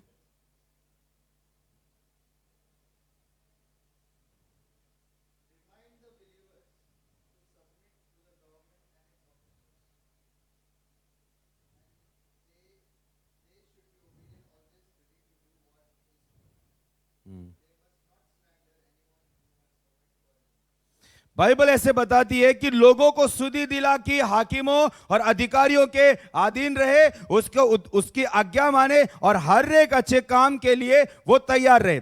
वर्स 2, 3 और 4 तक पढ़ते हैं। किसी को बदनाम ना करे, झगड़ालू ना हो, पर कोमल स्वभाव के हो और मनुष्य के साथ बड़ी नम्रता के साथ रहे। हालेलुया। ये मेरे और आपके लिए आज्ञा परमेश्वर ने दी है। क्या आज्ञा दी है? कि किसी को भी बदनाम ना करे, बिल्कुल झगड़ा ना हो, कोमल स्वभाव का हो, मनुष्य के सामने तुम्हारी नम्रता हो, क्योंकि हम भी पहले निर्बुद्धि और आज्ञा ना मानने वाले और भ्रम में पड़े हुए और रंग रंग की अभिलाषा और सुख विलास के दासत्व में थे और बैर भाव और डाह करने में जीवन निर्वाह करते थे और घृणित थे, पर एक दूसरे से बैर रखते थे। ये मेरा और आपका नेचर था पहला, ये मेरा और आपका स्वभाव था। हमारा स्वभाव जो दैहिक स्वभाव है, ये स्वभाव पिता के पास नहीं है, ये स्वभाव मेरे पिता के पास नहीं है। इसीलिए मैं वापस पढ़ता हूं, इस स्वभाव को आप समझे, क्योंकि हम भी पहले निर्बुद्धि, आज्ञा ना मानने वाले, भ्रम में पड़े हुए थे, रंग रंग की अभिलाषाओं में हम पाप करते थे, सुख विलास के गुलाम थे हम लोग, बैर भाव रखते थे, झगड़ा करते थे, डाह करते थे, जीवन निर्वाह करते थे, घृणित काम करते थे और एक दूसरे से नफरत करते थे। आज भी अगर आप परमेश्वर की संतान होने का अधिकार पाने के बाद में ये चीजें अगर है, तो आप परमेश्वर की संतान कैसे हो सकते हैं? कैसे हो सकते हैं? मैं ये कहना चाहता हूं कि देखो, बाइबल कहती है अगर मैंने परमेश्वर को ग्रहण कर लिया, स्वर्ग को पहन लिया, यीशु मसीह को पहन लिया, तो जिसने यीशु को पहना वो यीशु की जीवन की पूरी पवित्रता को पहन लिया। और ये चीजें उनके जीवन में फिर नहीं आती। कौन कौन सी चीजें? झगड़ा, ईर्ष्या, जलन, अभिमान, डाह, मूर्ति पूजा, व्यभिचार, है ना, नशा, ये तमाम चीजें, जलन, चिड़चिड़ा स्वभाव, ये तमाम चीजें जो बाइबल बताती है, ये चीजें नहीं आती है, क्योंकि अब आप पिता के पुत्र के रिश्ते में बन चुके। अब आप परमेश्वर की मेज के ऊपर बैठने वाले बन चुके। जब यह मौका मेफीबोशेत को दिया गया, उसने तुरंत अपने आप में पश्चाताप करके कहा, मैं तो मरे हुए कुत्ते के समान हूं, मुझ पर यह कृपा दृष्टि क्यों मुझ पर यह कृपा दृष्टि? मेरे को उठाकर कोई टेबल पे रखते, मैं चल नहीं पाता हूं, मेरी हालत खराब है, मैं चल नहीं पाता हूं, मैं मरे हुए कुत्ते के समान हूं, मुझ पर तूने यह अनुग्रह किया। उस मेफीबोशेत ने समझ लिया कि प्रभु मेरी कोई हस्ती नहीं थी, मेरी कोई कीमत नहीं थी, मेरी कोई वैल्यू नहीं थी, क्योंकि मुझे मेरे दास आते, मुझे उठाते, लेकर जाते, मुझे मेज पर बिठाते, उठाते, लेकिन उसने मुझे राजकुमार बोला, उसने मुझे राजकुमार बोला। मेरे प्रियो, मैं आपसे कहता हूं, आपकी हालत, आपकी परिस्थिति चाहे जैसी भी हो, परमेश्वर आपको राजकुमार और राजकुमारियों के समान रखता है। आप खुश हो जाओ प्रभु में, आप आनंद मनाओ, क्योंकि उसने मेरे और आपके जीवन को पकड़ लिया है। उसने मुझे आपको गुस्से के लिए, नाश होने के लिए, नष्ट करने के लिए नहीं, अपना प्रेम दिखाने के लिए यीशु मसीह को भेजा है। अपना प्रेम दिखाने के लिए वो यीशु मसीह को भेजा है। इसीलिए अगर हम उसके भी टेबल पे बैठ गए, हम उसकी मेज पर बैठ गए, गुस्सा, झगड़ा, ईर्ष्या, जलन, अभिमान, चोरी, बखेड़े, बदनामी, बुराइयां, नशा, व्यभिचार, सब कुछ खत्म करो, क्योंकि अब आप मेज पर बैठे हैं। मेज के ऊपर शैतान हेड नहीं है, मेज के ऊपर वो परमेश्वर हेड है। उसने इनवाइट किया है आपको, उसने बुलाया है आपको, इसीलिए तुम पहले ऐसे थे। वर्स 4, तुम ऐसे थे। वर्स 4, पर जब हमारे उद्धारकर्ता परमेश्वर की कृपा और मनुष्य पर उसकी प्रीति प्रकट हुई, हालेलुया। ये हम पहले थे, लेकिन अब परमेश्वर, हमारे उद्धारकर्ता परमेश्वर की कृपा और मनुष्य पर उसकी प्रीति प्रकट हुई। दाऊद राजा ने क्या कहा? मैं तुझे परमेश्वर की सी प्रीति दिखाना चाहता हूं, योनातन की वजह से। अब यीशु मसीह जो उद्धार करता है, उसकी वजह से हमारे ऊपर वो प्रीति दिखाई गई, हमारे ऊपर वो कृपा दिखाई गई। इसीलिए बाइबल कहती है उसकी वजह से हम पर वो कृपा दिखाई गई, ताकि हम उसके आत्मा के द्वारा चले। वर्स 5, तीतुस चैप्टर 3 वर्स 5, तो उसने हमारा उद्धार किया, और यह धर्म के कामों के कारण नहीं। हालेलुया। कोई ना समझो कि मैं बॉर्न क्रिश्चियन हूं, मेरा तो चाचा, मामा, काका, बाबा, दादा, नाना, नानी, ये तो पहले से, हम 7 पीढ़ी से हम बाइबल पढ़ रहे हैं। इसकी वजह से परमेश्वर ने आपका उद्धार नहीं किया है, उसकी वजह से नहीं है।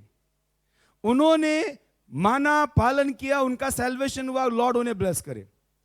लेकिन आपका सैल्वेशन, आपका जन्म, आपकी जो पीढ़ी है, वो पीढ़ी के ऊपर परमेश्वर की कृपा हुई है, उसका प्रीति आपके ऊपर आया है, उसका प्रेम आपके ऊपर आया है। इसीलिए बाइबल कहती है कि हमारे ऊपर उद्धार किया है, ये धर्म के कामों के कारण नहीं जो हमने अपने आप में किए, अपनी दया के अनुसार नए जन्म के स्नान और पवित्र आत्मा के हमें नया बनाने के द्वारा हुआ है। हमारा जन्म कैसे हुआ है? नया।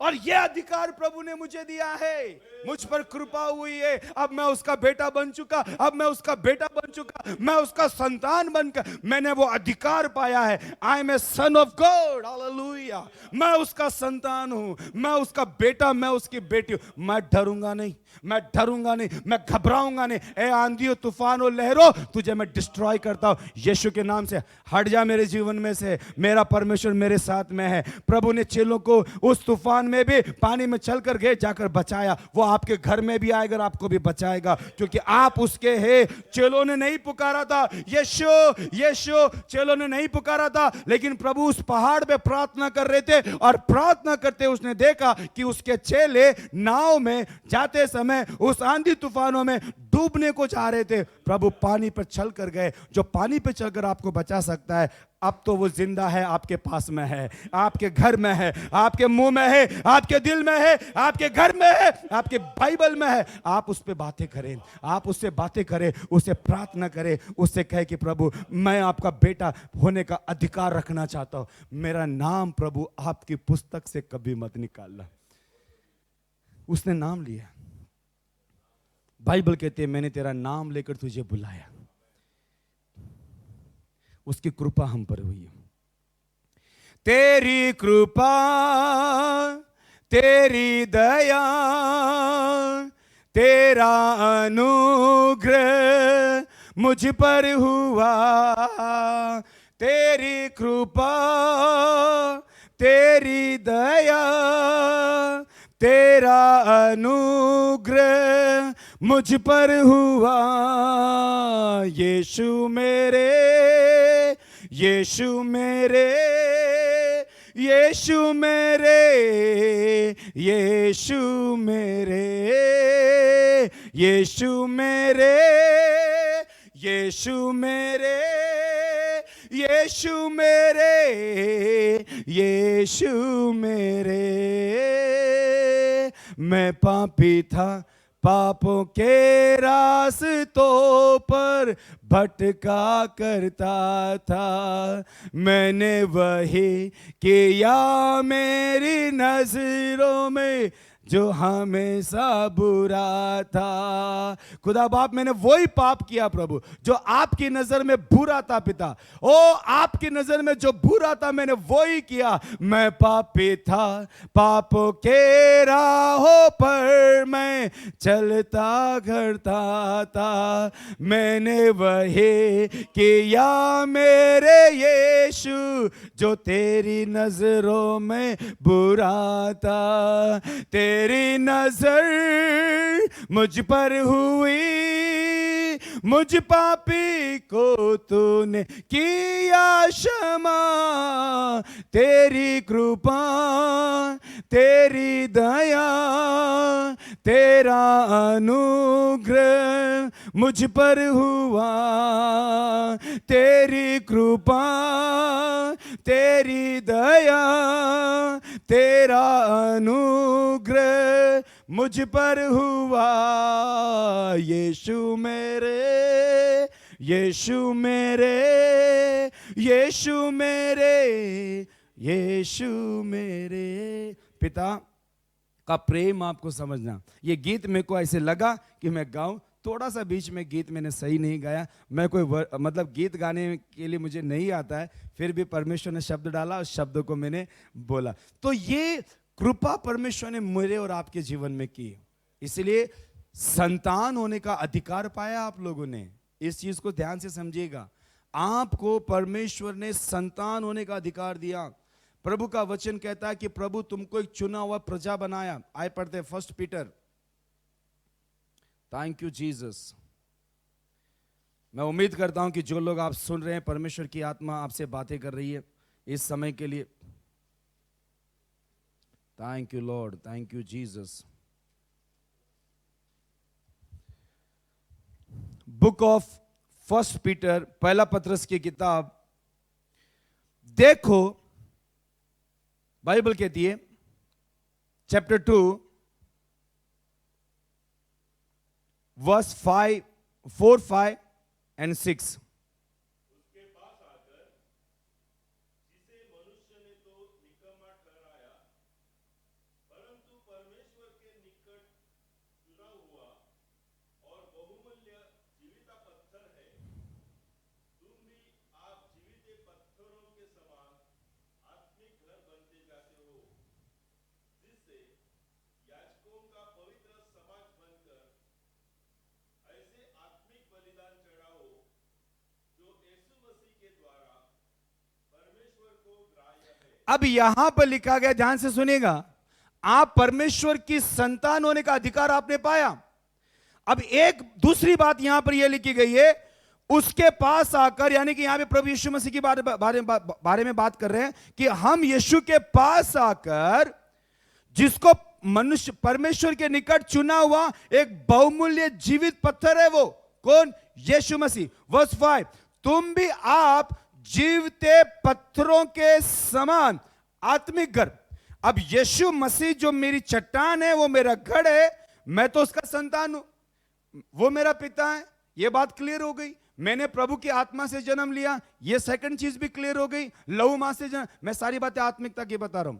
अब यहां पे दूसरी बात बता रहे हैं कि जैसे वो पत्थर, जो कोने का पत्थर यीशु मसीह बना, कॉर्नर स्टोन। मैं काफी जगह मैं प्रेयर के लिए जाता हूं, और काफी लोग जो बिल्डर है या घर बनाते हैं, तो वो लोग चाहते हैं कि कॉर्नर स्टोन के लिए हम प्रार्थना करें।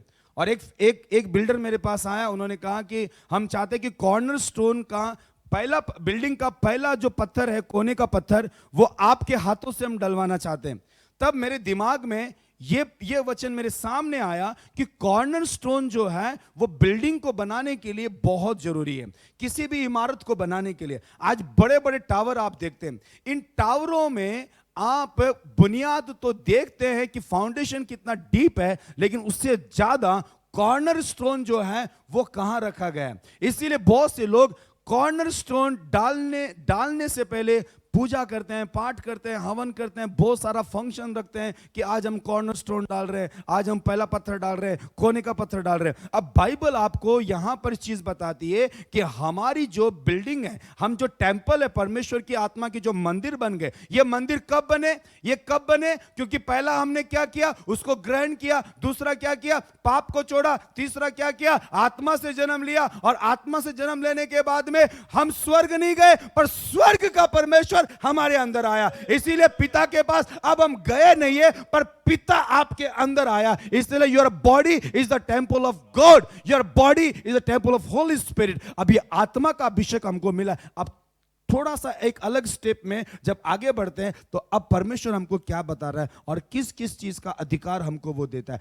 तुम भी जीवते पत्थरों के समान आत्मिक घर बनते जाते हो, जिसमें याजकों का पवित्र समाज बनकर ऐसी आत्मिक बलिदान चढ़ाओ जो यीशु मसीह के द्वारा परमेश्वर को ग्रहण हो। उदाहरण के तौर पे आप 100 लोग बैठे हैं, ये 100 लोग 100 मंदिर है। हेलो, ये 100 लोग 100 मंदिर है। बाइबल बताती है ये 100 के 100 परमेश्वर के क्या बन गए? याजक। वापस पढ़ो, ध्यान से सुनिएगा, पवित्र आत्मा आपको सहायता करे। तुम भी आप जीवते पत्थरों के समान आत्मिक घर बनते जाते हो। स्पिरिचुअली घर बनना है हमको, दुष्ट आत्माओं का खंडर बंगला नहीं बनना है, बुराइयों का हमारे अंदर नहीं होना चाहिए। बाइबल कहती है जो मनुष्य के मन में होता है वही मुंह में आता है, और जितनी बातें मनुष्य पृथ्वी पर करेगा सबका हिसाब किताब होगा। इसीलिए आपके मन के अंदर परमेश्वर के वचनों का भंडार रखिएगा। क्यों? आपके मन में उसकी स्तुति रखिएगा। आपके मन में किसी की बुराई, किसी का कपट, किसी के प्रति जलन कुछ भी मत रखिएगा, क्योंकि परमेश्वर ने अब आपको मंदिर बना दिया और आपको मंदिर बनने का अधिकार दिया। और दूसरा अधिकार यह दिया कि तुम लोग उस पत्थर के ऊपर घर बनाए हो, जो जीवित पत्थर, यीशु मसीह पत्थर, जिसको कोने का पत्थर बोला गया है, उसमें पत्थर पर घर बनाने से तुम याजकों का एक बड़ा समाज बन जाते हो। और सारे याजक इस पृथ्वी के ऊपर यह अधिकार रखते हैं कि यीशु मसीह के द्वारा वो पिता को ग्रहण योग्य आराधना देते हैं। हालेलुया, ग्रहण योग्य।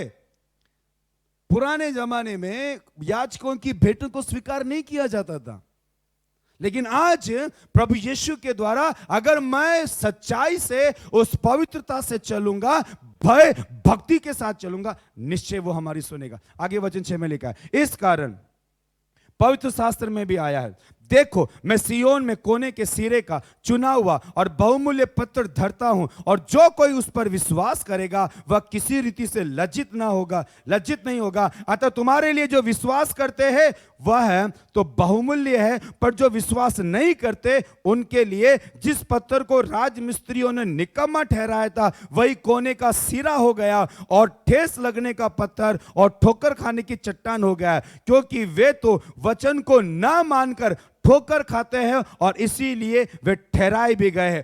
पर अब यहां पे ध्यान से सुनेगा कि जो लोग विश्वास नहीं करते, उसकी चाल नहीं चलते, उसके वचनों के अनुसार नहीं मानते, अपनी मनमानी करते, वे ठोकर खाए और ठोकर खाकर गिर गए और वे ठोकर खाने के लिए ही बनाए गए। आप देखिएगा काफी लोग आपके बीच में हैं, आप कितना भी समझाओ उनको, वो बदलते ही नहीं, क्योंकि उनको परमेश्वर के प्रति प्रेम ही नहीं, परमेश्वर के प्रति प्रेम ही नहीं, परमेश्वर के प्रति भय नहीं, परमेश्वर के प्रति आदर नहीं है। अब यहां पर यह सब कुछ लिखने के बाद वचन 9 में लिखा गया, पर तुम वे ठोकर खाने के लिए ठोकर खाए गिर गए, सब कुछ है, पर लेकिन किंतु परंतु और पर, लेकिन किंतु परंतु और पर, ये 4 शब्द ऐसे है, आपके पीछे की सारी लाइन के बाद में यह शब्द आ गया तो सारा वाक्य बदल गया। पर तुम एक चुना हुआ वंश, राजपदधारी, याजकों का समाज, पवित्र लोग, परमेश्वर की निज प्रजा, इसीलिए कि जिसने तुम्हें अंधकार में से अपनी अद्भुत ज्योति में से बुलाया है उसके गुण प्रकट करो। इसीलिए उस मेज के ऊपर प्रभु ने मुझे बिठाया कि मैं अब राजा की मेज के ऊपर राजकुमार के समान शोभायमान मुकुट लेकर बैठता हूं। मैं धार्मिकता के वस्त्र को लेकर मैं बैठता हूं। मैं अपनी खुदी का इनकार करता हूं और उस परमेश्वर को सबसे पहला अपनी जिंदगी में रखता हूं। बोलो हालेलुया, बोलो हालेलुया, हालेलुया। क्या प्रभु आपके साथ में है? क्या प्रभु आपके अंदर है? क्या परमेश्वर की उपस्थिति में आप मानते हैं कि आप उसके मेज के ऊपर बैठकर दिन और रात खाते हो? उसकी करुणा से प्रभु आपको चलाता है। धन्य है आप याजकों का समाज है। आमेन, आमेन। पर तुम एक या चुना हुआ वंश, राजपदधारी, याजकों का समाज, पवित्र लोग, ये जो शब्द प्रभु ने दिए, इसीलिए उसने तुमको अद्भुत ज्योति में बुलाया है, अंधकार में से निकाल कर अद्भुत ज्योति में बुलाया है। मुझ मरे हुए कुत्ते को मेफीबोशेत ने जो शब्द बोला, अंधकार में, निराशाओं में, बिना परिवार का बैठा था, सब खत्म हो गया। आज मैं आप लोगों से कहना चाहता हूं, काफी बार आपके फैमिली में कोई आपको प्यार नहीं करता, काफी बार आपके खुद के पर्सनल लाइफ में कोई आपको प्रेम नहीं करता, काफी बार कोई आपकी तारीफ नहीं करता, आपसे कोई प्यार नहीं करता, काफी बार आपके काम की कोई कदर नहीं करता, काफी बार कोई आपके प्यार की अहमियत नहीं समझता। मैं आपसे कहना चाहता हूं, ऐसे लोगों को आप परमेश्वर का प्रेम दिखाओ, जैसा दाऊद ने मेफीबोशेत को दिखाया। आप प्रेम दिखाओ। परमेश्वर जानता है आपकी तकलीफों को, परमेश्वर जानता है आपके हालातों को। खुश रहो और इस बात से रहो, उसने मुझे मेज पर बिठाया, मुझे उसने याजकों का समाज बनाया, उसने मुझे पवित्र प्रजा बनाया, उसने मेरे नाम को अपने हथेली पे खोद के रखा है। क्या जन्म देने वाली माँ एक बच्चे को भूल सकती है? हाँ, भूल जाए, लेकिन बाइबल कहती है मैंने तेरा चित्र अपनी हथेली में खोद के रखा है। आपकी फोटो आपके मोबाइल में, व्हाट्सएप पे, आपकी फेसबुक में आपकी फोटो नहीं है, अब आपकी फोटो उस परमेश्वर के हाथों में है। बोलो हालेलुया। उस परमेश्वर की स्तुति करते हैं और कहते हैं कि धन्य है परमेश्वर जिसने आप मुझे गिरे हुए व्यक्ति को उठाया, बीमार व्यक्ति को उठाया, पाप में गिरे व्यक्ति को उठाया। दाऊद राजा कहता है भजन संहिता 51 के अंदर, प्रभु मेरे अंदर आकर मुझे धोकर शुद्ध कर, मेरे सारी बुराइयों को निकाल, पिता के पास फिर से मैं लौट जाऊं, फिर से मैं उस पिता के पास लौटूं और उसके पास में चला जाऊं। इसीलिए उसके योग्य फल लेकर आओ। बाइबल कहती है उसके गुण प्रकट करो। तुम पहले तो कुछ भी नहीं थे। हालेलुया। वचन 10 में क्या लिखा है? पहला पत्रस 2 अध्याय वचन 2, 1 पीटर चैप्टर 2 वर्स 10। तुम पहले कुछ भी नहीं थे। जितने भी लोग आज कुछ है, आज आप देखो आप कौन है, क्या है, आपके बदन में, आपके बैंक में, आपके घर में, आपके कपड़े, आपके राशन के भंडार, आपके हाथों में ब्रांडेड मोबाइल, ये जितने भी सोने की चेन, गाड़ियां, बंगला, जूते, खाना पीना, इज्जत, शोहरत, बीमारी से मुक्ति, 2 किडनी दोनों अच्छी है, दोनों लीवर सब अच्छे, फेफड़े, आंतड़े, आंख, कान, नाक, बाल, अंगुलियां, 10 हाथों की, 10 पैरों की, नाखून, सब सुरक्षित है। पहले हम कुछ नहीं थे। आज जो कुछ भी है, आप जो कुछ भी है, थैंक यू लॉर्ड। आज जो कुछ, पहले तुम कुछ भी नहीं थे। आमीन। वरना हमारी क्या ऐसी औकात जी हम कि हम यूट्यूब के ऊपर प्रचार करके आप तक बात करें। हमारी क्या कीमत है, क्या योग्यता हमारी, हेल्टन की क्या योग्यता जो इतना अच्छा आप वर्शिप लीड करते हो, बच्चे की क्या योग्यता कीबोर्ड प्ले करता है, क्या हमारी योग्यता, क्या? क्योंकि परमेश्वर योनातन के कारण अगर मेफीबोशेत के ऊपर कृपा दृष्टि दिखाई है, तो आज जितने लोग उसके भय भक्ति में चलते हैं, आज उनकी वजह से आपके बच्चों के ऊपर भी प्रभु कृपा दृष्टि दिखाता है। पहले तो तुम कुछ भी नहीं थे, पर आप परमेश्वर की प्रजा, और तुम पर दया नहीं हुई थी, पर अब तुम पर दया हुई है। Praise the Lord. उस मेफीबोशेत के समान कुछ नहीं था मेरे पास और आपके, पर अब मुझ पर दया हुई है, मुझ पर कृपा हुई है, मुझ पर वो अभिषेक आया है। अब प्रभु मैं आपका बेटा बन चुका। प्रभु मुझे आपकी दया के नीचे रखना, प्रभु मुझे आपके प्रेम के नीचे रख पिता, मुझ पर अपनी दया को बनाए रख। आओ प्रिय, अपने मुंह को खोल कर बोले और कहे कि परमेश्वर मैं पहले कुछ नहीं था, पर अब मैं आपकी दया के नीचे आ चुका हूं, क्योंकि तूने मुझे अंधकार में से निकाला। अब मैं आपसे निवेदन करता हूं, फिर से अंधकार में मत घुसो, फिर से उस अंधकार में मत जाओ, फिर से उस अंधकार में मत जाओ। बाइबल बताती है वर्शिप जीसस, हालेलुया। प्रभु आपको सारा आदर महिमा देते हैं। आओ पिता, धन्यवाद आपने मेरे ऊपर दया दिखाई, धन्यवाद प्रभु आपने हमारे घर पे दया दिखाई। आइए मुंह को खोल के स्तुति करें, ओ मुंह के स्तुति करें। अगर आपके हाथ में मोबाइल है तो आप रखे साइड में और दोनों हाथ उठाकर कहे, धन्यवाद प्रभु, मैं पहले कुछ नहीं था, अब मैं प्रभु आपका बेटा बन गया, आपकी प्रजा बन गया और मुझ पर दया हुई है। ओ धन्यवाद प्रभु, मुझ पर आपने अपनी कृपा दिखाई है। ओ थैंक यू जीसस लॉर्ड, ओ हालेलुया।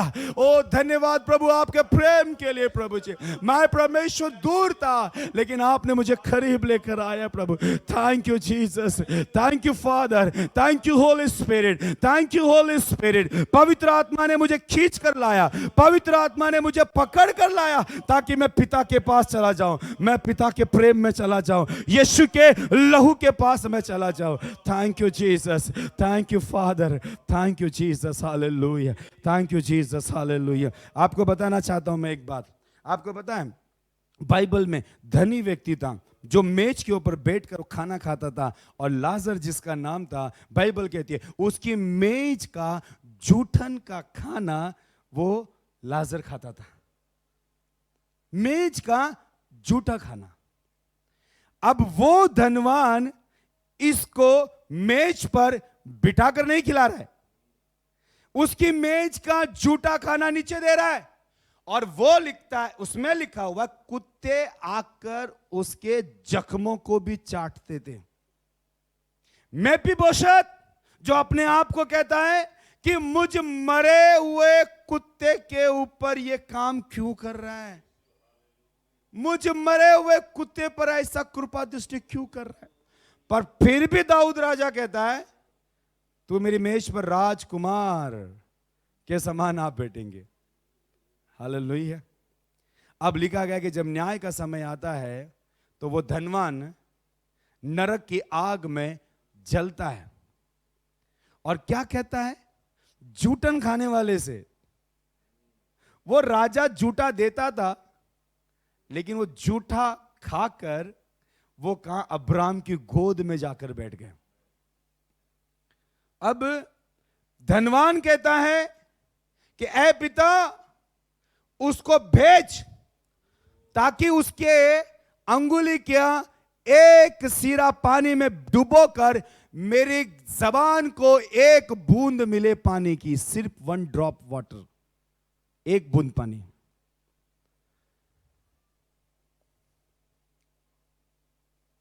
अब बाइबल बताती है कि ये तेरे पास नहीं आ सकता और तू भी इसके पास नहीं जा सकता, तुम्हारे हम दोनों के बीच में खाइए। क्या निवेदन करता है पता है?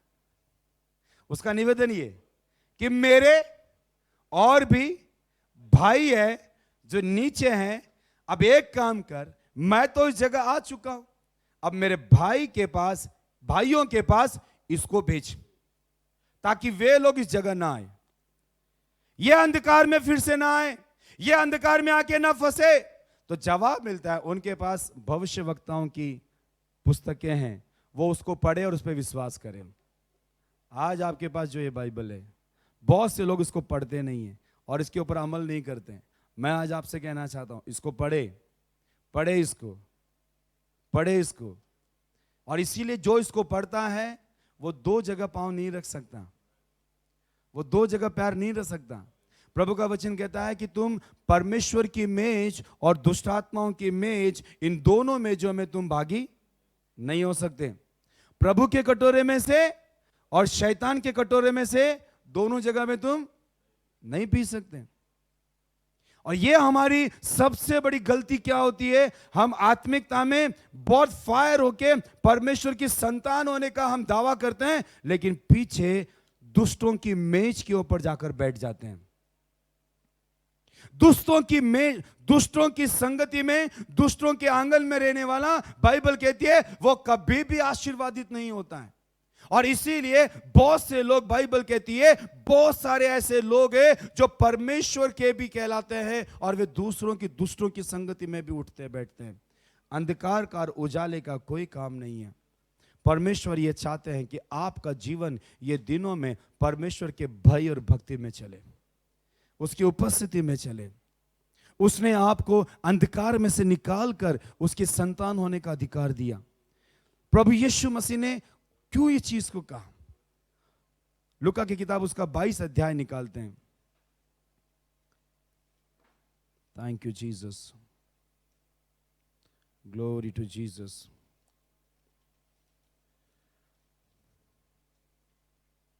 Thank you Jesus.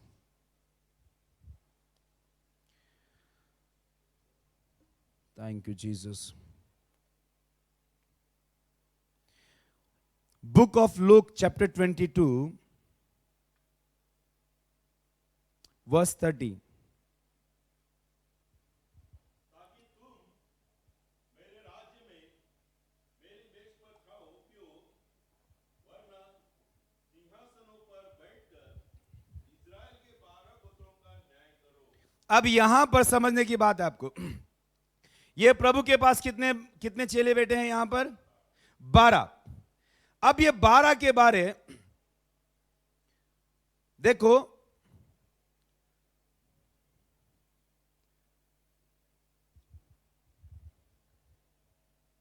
प्रभु यीशु के मुंह से निकला हुआ कोई भी शब्द मीनिंगलेस नहीं है, उसके पीछे मीनिंग है। प्रभु ने यहां पे कहा, वर्स 30 पढ़ा, मैं 28 से पढ़ता हूं, तुम वह हो जो मेरी परीक्षाओं में लगातार मेरे साथ रहे। किसको बोल रहे हैं? चेलों को। और ये लोग मेज पर बैठे हैं ऑलरेडी, ये लोग प्रभु भोज ले रहे हैं और इनके बीच में वो यहूदा भी है जो मेज पर बैठा है। अब प्रभु कहते हैं 28 में, तुम वह हो जो मेरी परीक्षाओं में लगातार मेरे साथ रहे, वैसे ही मैं भी तुम्हारे लिए एक राज्य ठहराया है। वैसे, क्षमा करें पिता मुझे, तुम वह हो जो मेरी परीक्षाओं में लगातार मेरे साथ रहे, और जैसे मेरे पिता ने मेरे लिए एक राज्य ठहराया है, वैसे ही मैं भी तुम्हारे लिए ठहराता हूं। हेलो, परमेश्वर यीशु मसीह क्या कह रहे? मेरे लिए एक राज्य ठहराया गया। कौन सा राज्य? स्वर्ग का राज्य। यीशु मसीह को अभी क्रूस के ऊपर जाना बाकी है, लेकिन उनको पता है कि मुझे इन सब को जीत कर, इन सब खोई हुई संतानों को पिता के पास लेकर आना है। इसलिए बार बार कहते हैं खोई हुई संतान, खोई हुई भेड़, खोया हुआ सिक्का। बार बार क्यों कहते हैं? क्यों कहते हैं? वो खोए हुए थे, ईश्वर रहित थे हम। लिखा गया है मेरे लिए स्वर्ग में एक राज्य रखा गया है, मेरे लिए तुम लोग मेरे साथ रहे, इसीलिए मैं भी तुम्हारे लिए एक राज्य ठहराया है, वैसे मैं भी तुम्हारे लिए ठहराता हूं वर्ष 3, ताकि तुम मेरे राज्य में मेरी मेज पर खाओ पियो। थैंक यू जीसस, हो माय जीसस, हालेलुया। मेरे राज्य में तुम क्या करो? मेरे राज्य में मेरी मेज पर। यहां पर दाऊद से भी बड़ा है यीशु मसीह, दाऊद से भी बड़ा है, दाऊद से भी पावरफुल है। सारी दुष्ट आत्मा डरती है, कांपती है, सारी सत्ता उसके पास है, आंधी तूफान का कंट्रोल उसके पास में है। आमेन। उसने बोला हो गया, उसने बोला हो गया, उसने बोला हो गया, सब कुछ उसने बोला हो गया। वो कहते हैं मैं तुम्हारे लिए एक राज्य ठहराया और तुम मेरी मेज पर बैठोगे, तुम मेरी मेज पर बैठोगे, वरन सिंहासनों पर बैठकर इज़राइल के 12 गोत्रों का न्याय करोगे। ये वर्ड बहुत अच्छा लगता है। हाँ, जज करने वाला काम अपने को अच्छा लगेगा। अपने को स्वर्ग में प्रभु जजमेंट का काम दे दे, फिर मैं हमारे गली मोहल्ले का सबका जज करेगा, मैं सबका हिसाब किताब करेगा। आप यहां जाने के पीछे कारण क्या था? ये चेले प्रभु के साथ में हर परीक्षाओं में थे। मैं और आप हर एक तकलीफों से गुजर रहे हैं आज। आप चिंता ना करें, प्रभु आपको अपनी मेज के ऊपर बिठाता है। आप गीत गाते हैं, शत्रु के सामने मेज को बिछाता है, प्रभु ने जो तैयार की मन मेरा मगन रहा है। शत्रु के सामने मेज को बिछाता है, प्रभु ने जो तैयार की मन मेरा मगन रहा है। यहोवा चरवा है मेरा, मुझे कोई घटी नहीं है, हरी चराइयों में मुझे स्नेह से चराता है। आपके लिए मेज बिछाई उसने। आज संतान होने का अधिकार को आप प्राप्त करके रखो, उसे दूर मत चले जाओ, उसको पकड़ के रखो, उसके अधिकार को ले लो आप, और प्रार्थना करो उस परमेश्वर से कि प्रभु मैं एक पावर और एक अधिकार में रखता हूं। अब ये अधिकार अगर पुत्र का पिता से है तो उसका पावर ऑटोमेटिक आपके पीछे आएगा। ऑथोरिटी नहीं है तो पावर कहां से आएगा? इसीलिए बहुत से लोग देखो ना, ये सरकार से निकलते हैं, जो पावर में जो सरकार है उधर घुस जाते हैं। वो घुसते पावर नहीं चाहते हैं, वो सबसे पहले वहां पर वो क्या चाहते हैं? ऑथोरिटी। हमको ये सरकार की ऑथोरिटी दे, और जब अथॉरिटी उस सरकार से उनको मिल जाता है, सर्टिफिकेट मिल जाता है कि आज से फलाना फलाना आदमी ये हमारे मंच में आया है और हम लोग इसको स्वागत करते हैं, आज से हमारे लिए एक माला पहना दिया, फूल का बुके दिया, ताली बजाए, आज से ये हमारी पार्टी में। देखते ना, क्योंकि वो अधिकार में, पावर में और पावरफुल सत्ता में हर इंसान घुसने की कोशिश करता है। ये फिजिकली आपको मैं समझा रहा हूं। अभी इलेक्शन आप देख रहे हैं, कोई यहां से निकलता है उसमें जाता है, कोई यहां से निकलता है उसमें जाता है, यहां कुछ मिला नहीं तो वहां चले जाते हैं, वहां से कुछ मिलेगा करके। स्पिरिचुअली में आप देखिए, आत्मिक तौर पे स्वर्ग राज्य में देखिए, प्रभु यीशु मसीह दिन और रात, बुक ऑफ इब्रानी के मुताबिक वो आपके लिए प्रार्थना करता है। दिन और रात वो आपके लिए प्रार्थना करता है कि कहीं पर भी उनका बेटा उनसे दूर ना हो जाए। इसीलिए आप अपनी संतान होने के अधिकार को आप सोचिए, आप समझिए और अपने अधिकार का इस्तेमाल कीजिए। यह अधिकार आपका है। आप पिता से जुड़ जाइए, उन सारी बुरे कामों को हटा दीजिए। हम गीत गाते हैं कि पवित्र पवित्र अति पवित्र सेनाओं का यहोवा अति पवित्र है ना, तुम्हें बुलाने वाला पवित्र। पिता का नेचर हमारे अंदर ट्रांसफर होना है। उसका नेचर, उसका स्वभाव केवल बेटा बन के नरक में जलने के बजाय चलो हम स्वर्ग में घुस जाते, इसीलिए नहीं, उसका नेचर को दिलाने के लिए प्रभु यीशु मसीह ने साक्षात जीवन जीकर बताया 33 इयर्स। ऐसा नहीं कि मैं यीशु हूं, आओ देखो, नहीं, उसने पूरा एग्जाम्पल बताया। उसी पीटर में लिखा गया कि वो गाली देने वालों को कभी गाली नहीं दिया, बुराई करने वालों को बुराई नहीं किया, थप्पड़ मारने को रिटर्न थप्पड़ नहीं मारा, उसने ऐसा कुछ भी नहीं किया, बल्कि उसने सबको एक आदर्श देकर चला गया। और वो आदर्श आज मेरा और आपका वो यीशु है। जैसा पिता यीशु के बारे में कहता है ये मेरा प्रिय पुत्र है, वैसे आज वो आकाशवाणी आपके कानों में होनी चाहिए कि तू मेरा प्रिय पुत्र है, बेटा मैं तुझसे खुश हूं। आपकी खुशी आपके लिए नहीं होती है, आपकी वजह से उसको खुशी मिलनी चाहिए, उसको महिमा मिलनी चाहिए, उसको आदर मिलना चाहिए, उसको सम्मान मिलना चाहिए। और वो पिता आपसे चाहता है। मेरी आपसे निवेदन है, हम जितने भी लोग हैं आप सब परमेश्वर के हैं। आखिरी बात बोलूंगा, ध्यान दीजिएगा। साउल खत्म हो चुका, योनातन खत्म हो चुका, मेफीबोशेत बचा। पूरे राजघराने में उसके बच्चे भी, मेफीबोशेत के बच्चे भी उधर आ गए।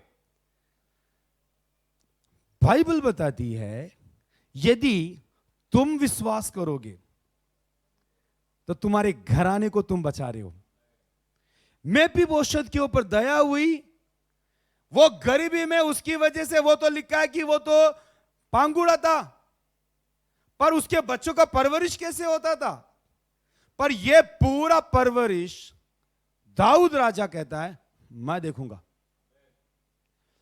अब आत्मिक तौर पे हम देखते हैं यदि एक विश्वास करेगा, लिखा गया तुरे पूरे घराने के लिए प्रभु सुरक्षा का कवच बन जाता है। इसीलिए आपको उस पिता के प्रेम में डूबना पड़ेगा, रहना पड़ेगा, उसको अपना पिता मानकर एक संतान होने का अधिकार रखे, ताकि आपकी वजह से आपके परिवार के ऊपर भी परमेश्वर की कृपा दृष्टि बनी रहे, आपके परिवार पर भी परमेश्वर का प्रेम बना रहे। वो पिता है, वो आपसे प्रेम करता है। हालेलुया। अगर ऐसा कोई है जो आज फिर से वो पुरानी दशा में जी रहा है, अंधकार में जी रहा है, याजकों का समाज, पवित्र प्रजा, निज प्रजा, चुना हुआ प्रजा, उसकी संतान, आत्मा का छाप, ये सब कुछ प्रभु ने आपको बता दिया, तो फिर कौन सी बात है जो आप स्वर्ग के पिता से दूर जा रहे हैं? अगर ऐसी कोई भी बात है, आप उसे आवाज दीजिए।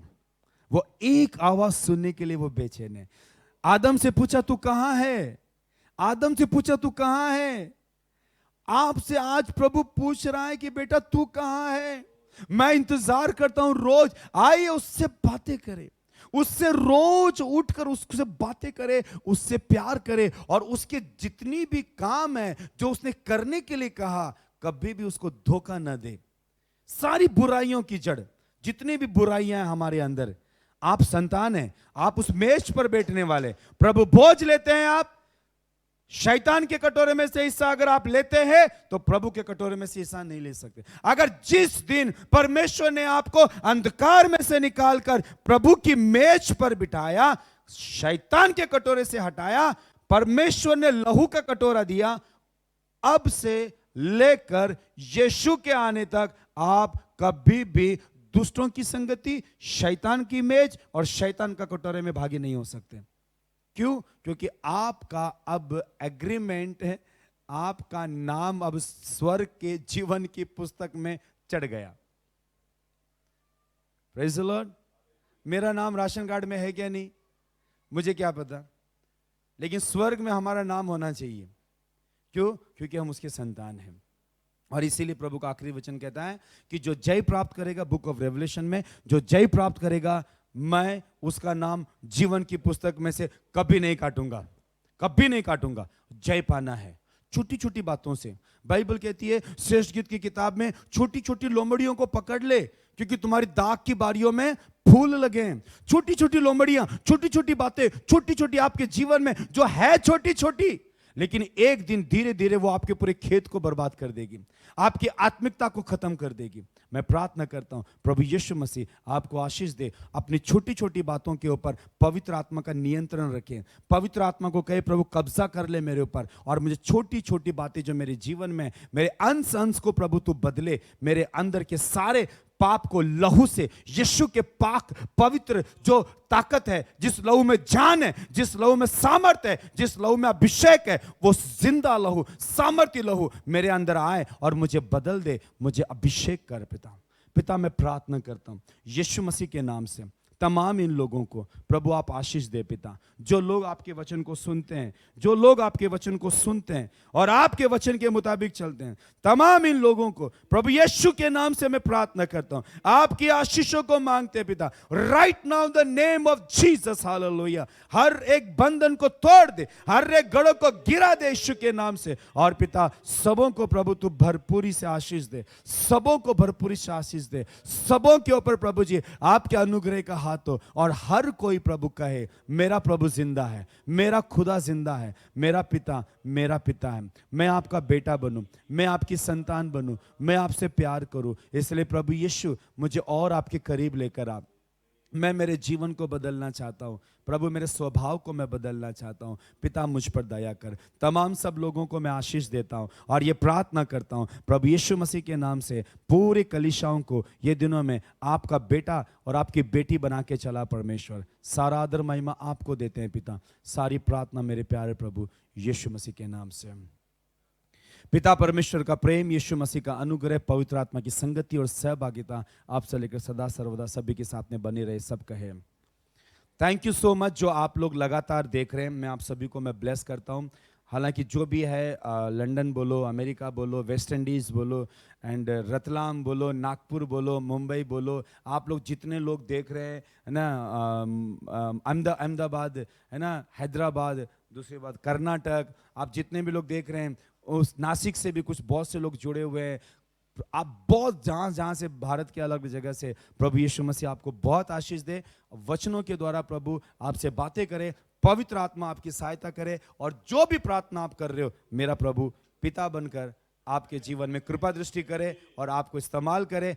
खुश रहे, आनंदित रहे और एक दूसरे के लिए आप प्रार्थना करें। Thank you so much. Thank you pastor Manoj and thank you church के सारे फैमिली मेंबर्स से मैं कहता हूं कि फास्टिंग प्रेयर आपके लिए बहुत इंपॉर्टेंस है। अगर कोई नहीं कर रहा है तो एटलीस्ट, कल फ्राइडे है, फ्राइडे सैटरडे संडे एटलीस्ट 3 दिन का फास्टिंग करें। अगर आप इतना दिन नहीं कर पा रहे हैं तो रेगुलर आप 3 दिन का फास्टिंग प्रेयर करें, और संडे को परमेश्वर आखिरी दिन में पवित्र आत्मा का अभिषेक आपके चर्च में और आपके लोगों पे उतारे। ये मेरी प्रार्थना है। Thank you Jesus, amen. Thank you and God bless you all.